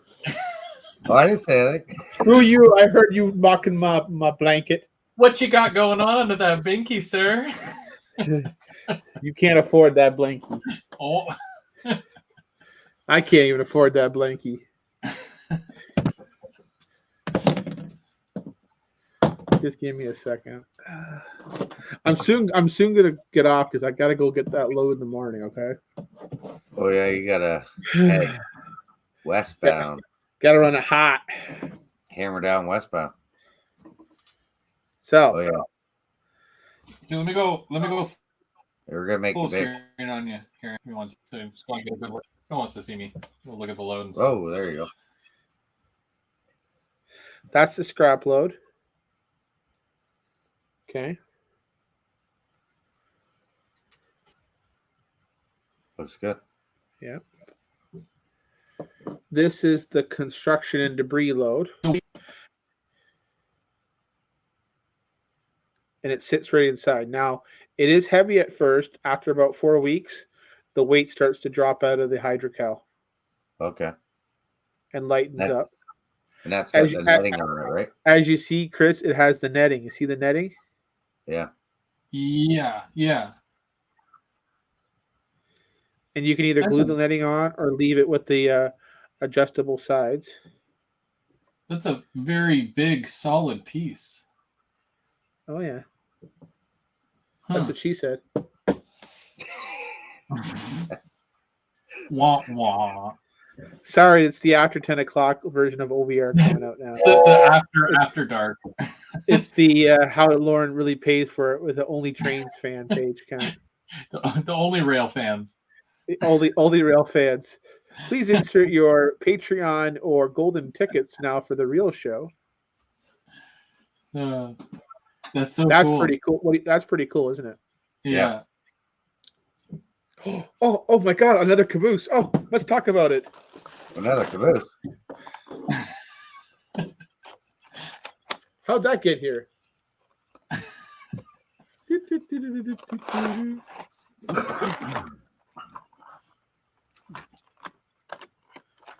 I go dancing after midnight. After midnight. That better be an OSR. Oh. CP. The Pac-Man. That's What's a that cool on? one. What's that on over the When I- CP rail? When I go for cabooses, I go for strike through and hand painted graffiti. See, and that's fun too, because and I've seen that one in real life. Like I stood 2 feet away from it. You mean by C, you came to the OVR YouTube event where we went to the OSR shop and they're like, "What's that?" Oh, that's the model they're going to make in a caboose next year. Oh shit, no deal. Absolutely. And then you probably remember the rant of Lauren, why don't you make this bulkhead? They want me to buy 300 to one road number. If you buy 50, we'll make it. Remember that day? Yeah. And the auto rack that was chopped right down. Oh. No, that was the original auto rack that caught on fire in Woodstock. Then they rebought the flat car and had rail on it from the unpaid client who never paid for the siding. And the rail was still sitting on the flat car. Terrible story. They can no longer park equipment down there because of the homeless issues in Tilsonburg. I only slept out there like once or twice. Why is there so many complaints? Because the homeless were living in the railroad cars. Oh wow. So they had to move a lot of equipment that you could kind of quasi live in or have shelter in out of the town. I guess some people are even living inside of some of the hoppers on the ends. Well, that's dangerous. Well, the cars aren't hardly moving, Chris, but I mean, so the owner of OSR was just like, well, we have to move out the least sheltered equipment. So all their mow cars are all gone. Mm-hmm. Makes sense. Because they had 2 mow trains there. Yeah. Yeah. And I think there was part of a switch on one of the cars too. I think it was on the flatbed. Which was, it was on its side. Well, I know how much you love your mow trains. I do love my mow trains. Yeah. Mow trains. You know what they say, McGonagall? Mow train need more money. More money, more train. Yeah, more money. More Money. Mo. Mo Mo. money. You got it. Mo money means more track. Yep. You know what you could have, Chris? You could have your Mo track dropping rail down for more track. Just tell your wife you're going to make a hole in the wall like Bagarnagle. Let's see how his hole in the wall goes, so that way you know how you can handle your hole when you make the hole. Because let's be honest, everyone who's watching it tonight, we're going to take your field information about when you put the hole in Vicky's office and how you got pivoted out of it, and so that way we can all learn how to make our future holes. Because when you make your black hole, we don't want to put our foot in your black hole until after we know you come out of the black hole. That's right.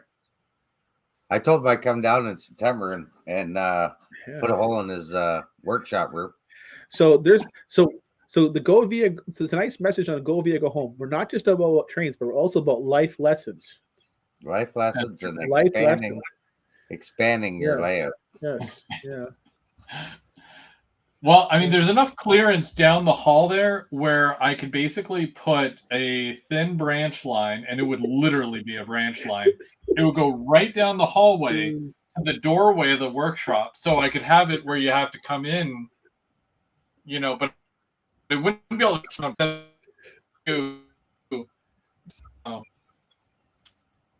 But I don't know. Who knows? Because if I would start putting holes in the wall, oh man. I'll have to build a doghouse. Let me tell you. And by thin workshop, you don't mean her bathroom, right? No. All right. No, literal workshop, like workshop with a work counter that you can work on counter-wise. It's a flat counter.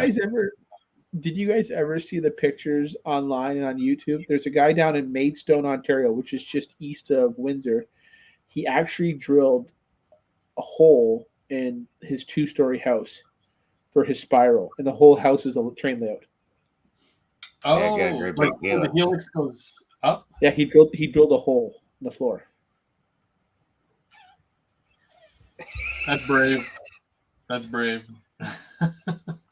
So it's already tough because, I've got a drop ceiling, so I would literally go through the drop ceiling to do that. Yeah. That's crazy. So the other thing that's cool about this caboose, guys, the roof is actually faded down. Oh, it is too. Isn't it? Yeah. Do you have a lot of those left? Maybe 5. I bought everything they had left over. I sold about 80 of these. Well, the caboose is 10 minutes from the store, so I should be able to sell 80 of these. I almost bought this caboose in real life, but then I realized that I would then have homeless people living in the caboose in town, and then I would have a problem too. And the caboose bill is not the price; it's the crane bill. I know. It has cranes. I know a guy that runs a real good crane crew, but I can't afford his Teamster rate right now. There's rails 2 minutes. It's like a 2-minute walk from the store. Those rails are illegal. Are they? Yeah. Oh, but it something cool in there. They give you a little baggie package. Did yours have a little baggie package, Chris? Yeah. I did, but what is it? I couldn't figure that out either. I'm thinking these are the patched out windows for the top. Oh. So they'd patch them out so that way you have the ghetto grills, as they refer to. The ghetto. In the ghetto. Huh. In the ghetto. Ooh, and a Rapido sticker. They need to change that out. I've got 1 million of those. I have 1 million of these. Yeah, they are magic wands. Who needs another non-working Rapido wand? I do. I'll take 5. Or maybe a different sticker. Maybe. Now, with a lot of the things that you've been doing lately as well, I know you said that you can't stay too much longer, and I should frankly go to bed myself, but we're having a good time here. So, with a lot of the things that you've been doing lately, the pens, I usually, it's probably over there. Oh no, it's right here. My Otter Valley pen. Stickers, pens, railroad stickers, notepads, order pads, T-shirts, swag, new swag, around the layout podcast stamps, AML stamps and markers, metal business cards, kiss me, thank you for the business stickers from Izzy. Oh yeah, you name it. Big stickers. What's next? What's next? What's next? Yeah. Sarah was drawing some new OVR artwork today. Maybe some hoods, maybe some tees, Shirts. Yeah. maybe some trucker hats for Bagarnagle. Can we talk about how it's OVR's anniversary? Happy anniversary! It is. year. So I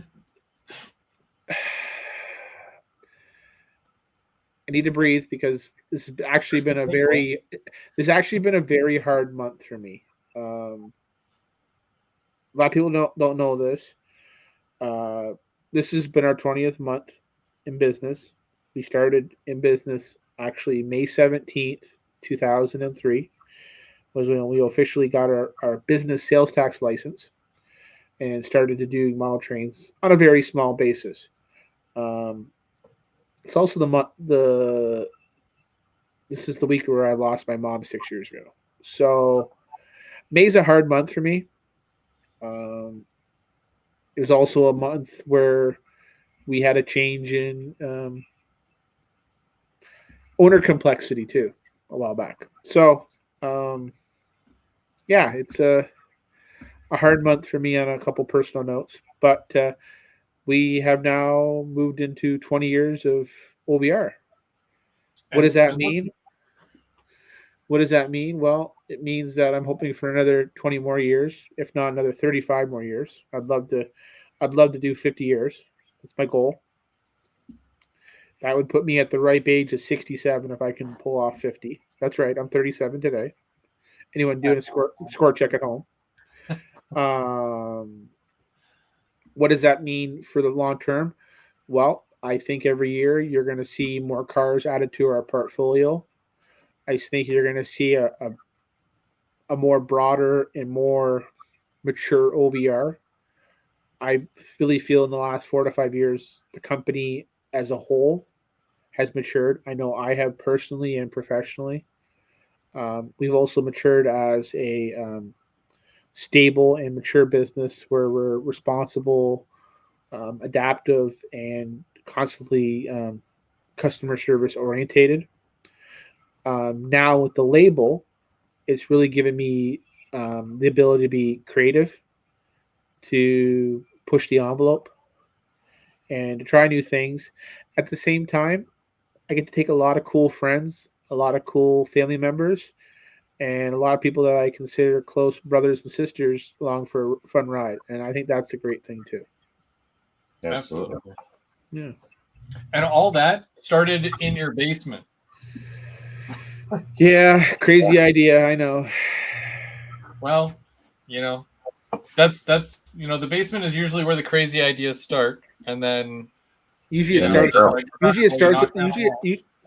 starts with the sixer, but that night did not start for a sixer with me. I was only 17. But no, I mean it's really been a fun ride. OVR is not some big evil corporation. We are a mom and pop. Lauren Co. does not have a evil corporation. OVR is owned by the James family. Always has, always will be. As you see, my little one Isabel has embraced herself in all things OVR. She likes trains. Oh yeah. Pink ones. As you see, Mama's now involved. Mm-hmm. So she's come part of the OVR team. I'm hoping to leave a legacy behind, both for my daughter and my two nephews, Caleb and Colton, and something that I know my mother would really want me to continue on having the next generation of the family run the family business, because that's also very important to me too. And as you saw, I'm going to leave this tonight as I close. The memories you make when you're a child will be memories you make later in life. And it's amazing, guys, that the model that got me into model trains is now the model that I can sell. That's awesome. Yeah. Good job. So yeah, it's a crazy small world. It's not all about London Transit buses, and it's not all about Rapido models. It's also about the friendship and the fellowship that we have in this hobby. And Absolutely. it's great to sell trains, and it's great to have this as an income. But it's a lot of the friendships that we make in this hobby, and I certainly consider you, Chris, a very good friend. I know Begarnicle's got me on speed dial, or I got him on speed dial. So Yeah, uh, yeah. you know. Speed dial. We're fan, Oh, bro. and another Yeah. shout out, Just like this. happy 51st to my brother Steve, QC Steve, or Daytona Steve, as we all know him. Oh yeah. He celebrated 51 yesterday. That's right. The ripe age of 51. He doesn't even. He doesn't look 51. He's No, not he 51. acts. Right on. Yeah, he acts like 19 every time a new train comes in the store. Oh my god, I gotta have that. If you asked me what, and I didn't know, I would say he was like 25 at most. He got gray hair. Don't worry, he got gray hair. He Well, got gray hair. I did well. He got The gray hair. He's the same age as I am. He's got gray hair and a 50-year-old prostate. Don't you worry. He's 51.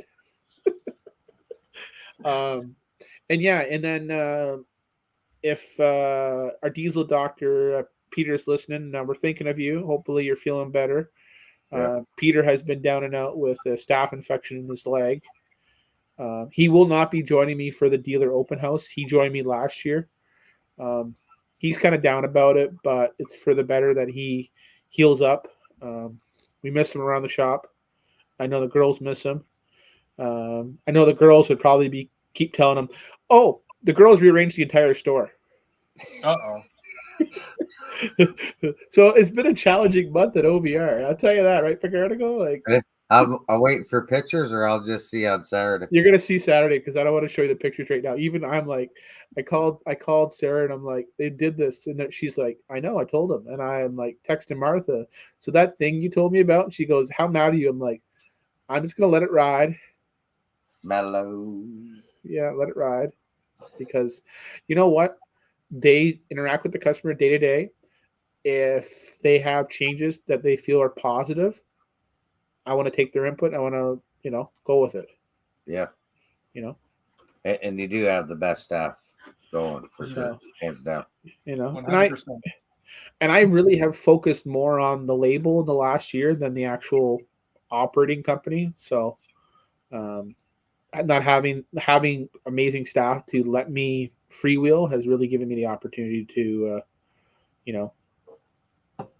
foray into that more entrepreneurship mindset I always had, which is the fundamental reason why we started OVR 20 years ago, was that entrepreneurship side I had in me. So yeah. On that note, I have to go to sleep because I got to be heading westbound and down to get tomorrow's hot load. So you can catch me on the next train, for the next import, or the next parcel from OVR. But I'm Lauren from OVR Trains. And he's got a train to catch. It's always great having you here and I- joining us. And And I I'm glad you were able to make appreciate it, too.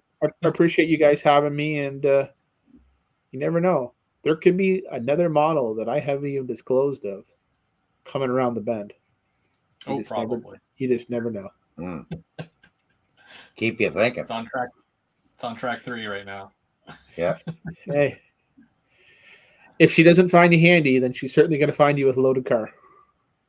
Yeah, there. Absolutely. Happens every time I come home. I'm going to hold my comment there on that one there, Mikey. Well, every time I come home from the store, it's like, Are you sure you need that? I am coming home with this box no matter what. I'm telling you, I'm coming home with that box no matter what. did you get anything at store? No. Goes out to the garage. Why is there boxes in the garage? Lord, put it in Steve's pile in the back corner. I'll make you another she shanty shed next time I'm down. That's right. If anyone's looking for a recycling shanty, Mike is your man. I build them. Oh yeah. He's not just trackside Mike, he's handyman Mike. So Well, I refer to him as the DeWalt Mike. Anything can be built as long as we open the back of the tailgate. That's right. Well, gents, Have a I good bid night, you- Mark. I bid you adieu, and thanks for having me. thanks for joining us, as always. Take care, guys. Then there was two. Well, that was fun. That was fun. Hey, It's like, do you keep poking them for some more? Oh, man. Or I you mean, could have went for hours. there's a couple of exclusives there. I don't think I've seen those cabooses anywhere else. Well, as far as any mention of it, so that's pretty neat. No. I seen the Friday picture, the transfer caboose, the CN one, and I'm like, oh yeah, that'd be sweet. But I didn't know about the NW caboose. I knew about the NW. I don't remember. I might have seen it. You know how when you're just scrolling and then you don't think anything of it? I think I remember seeing it, but I didn't see it as an OVR post or as a, hey, who wants a model of this? It just shows up, Do we ever go to wrestling? Do you guys ever wrestle? Only if there's like an O&R caboose and like it's the last one and everybody else wants it. I'll fight you for it. But other than that, not really, no. No. Maybe back in the high school day or something, but I'm Can too you passive. I wrestle with my children. That's about it. And I also wrestle with like, life struggles, so because it gets tough, But yeah, for sure. Well, we started a little bit later, which is all right. It's almost 11. Yeah, so we might as well quit while we're ahead. We saw lots of new product that's coming our way, which is good enough for me. And we got to talk about a bunch of other stuff, which is great.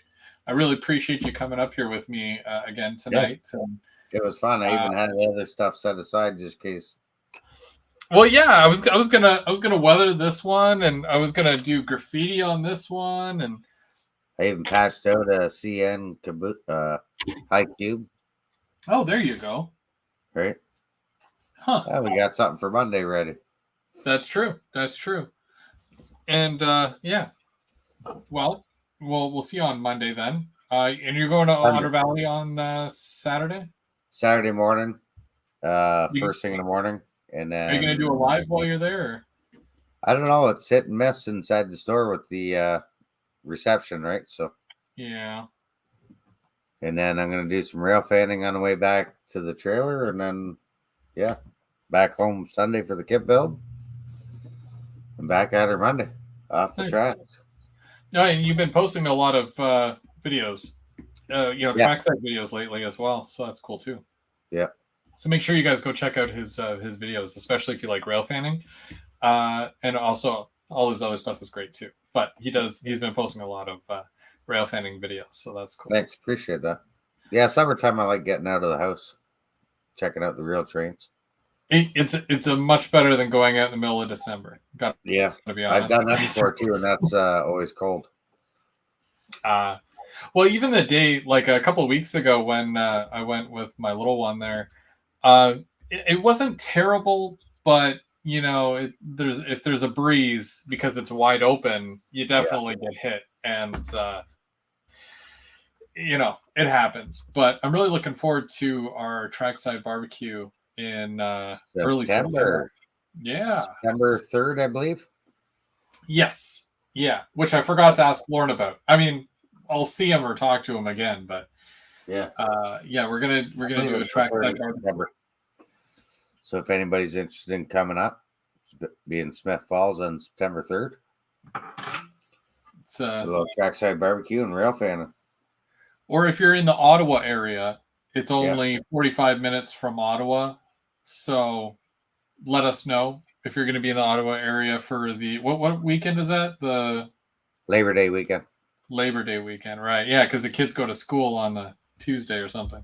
Yeah, and it's usually hot. Like, Yeah. hot traffic because everybody's traveling back and forth to Ottawa from Toronto. Yep. So you get a lot of VIA, you get a lot of CP. Yeah. Well, it's the primary for there. And and you honestly never know what you're going to see there, because that weekend, or when I was there was it said, what was that gray locomotive? It was the military. Well, it was no, not the time that you were there, but like last week. Oh, the one that you just caught, that was the CN Central. CN Central or CNW, something like that. Yeah, it's City Rail. City Rail. Right, City Rail, yeah. And that usually doesn't go with the CP, so that was a good catch. Yeah. There was that one, and then the time that we were trackside there, we saw the military train. Yep, 720. 7020. I've catched a UP roll through there, which was pretty neat. Oh wow.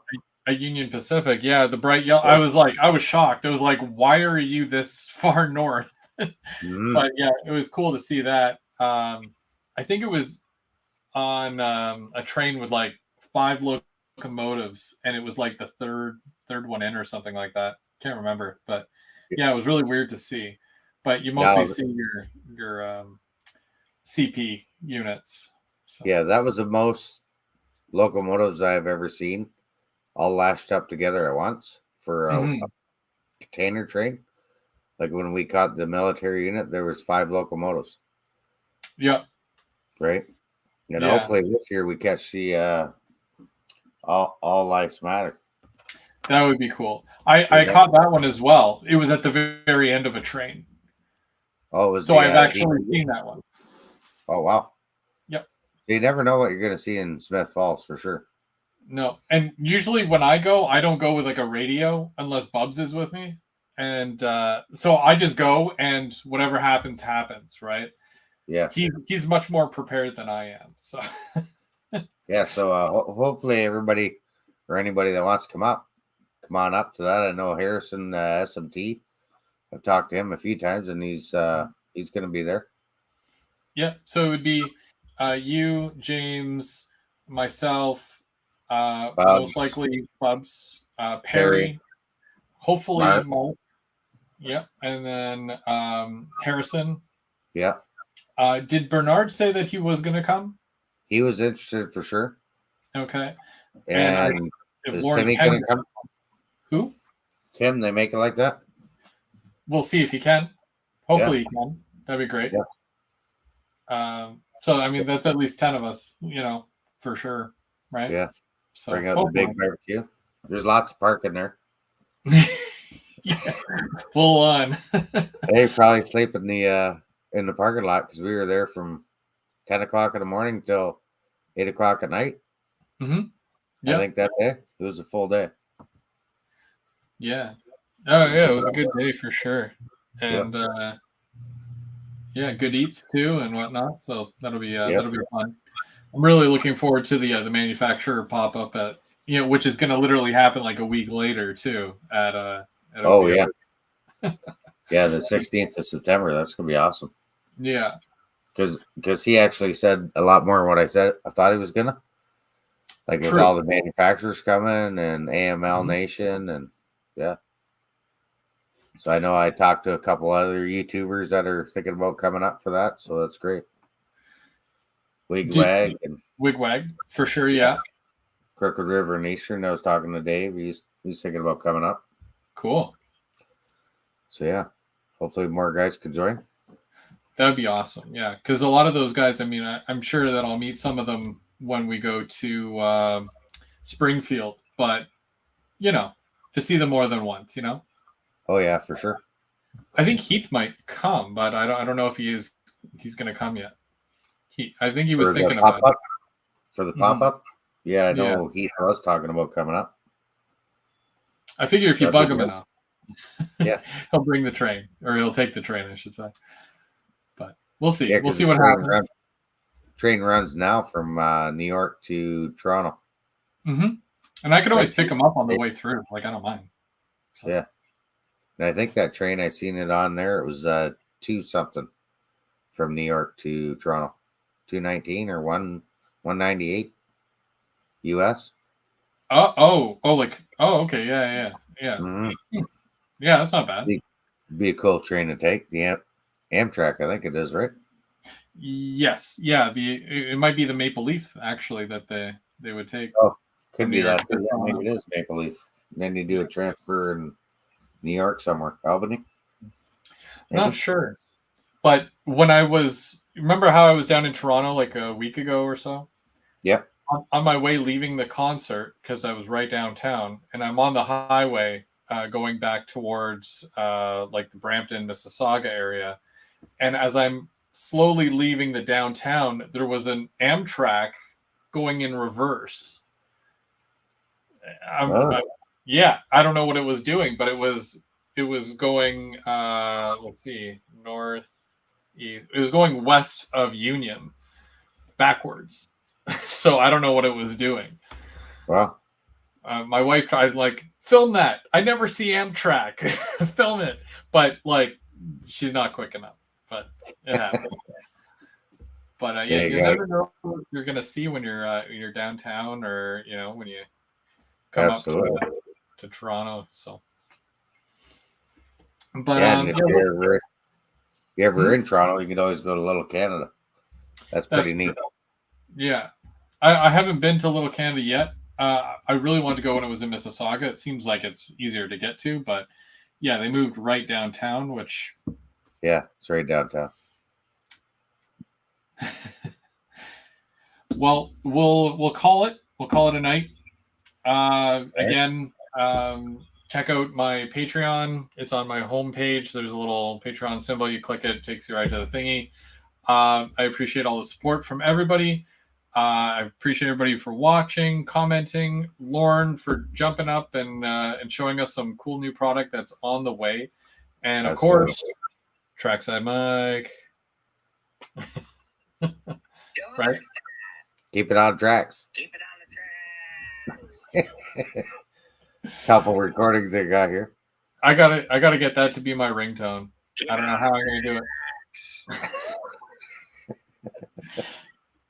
I was just playing around one night, like, gonna keep James in line, and I'm just gonna keep it on the tracks. Good stream. Oh man. Yeah. All right. Well, till Monday night over on Mike's channel, and then we'll be over on Tim's channel on Tuesday. They make it like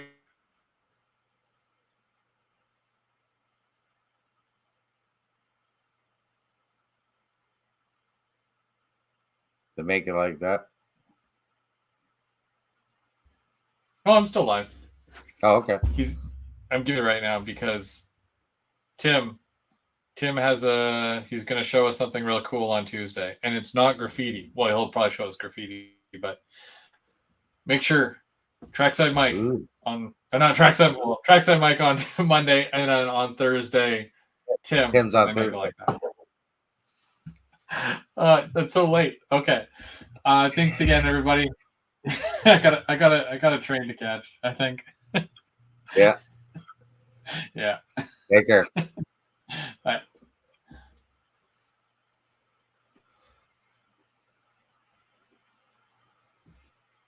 Still live?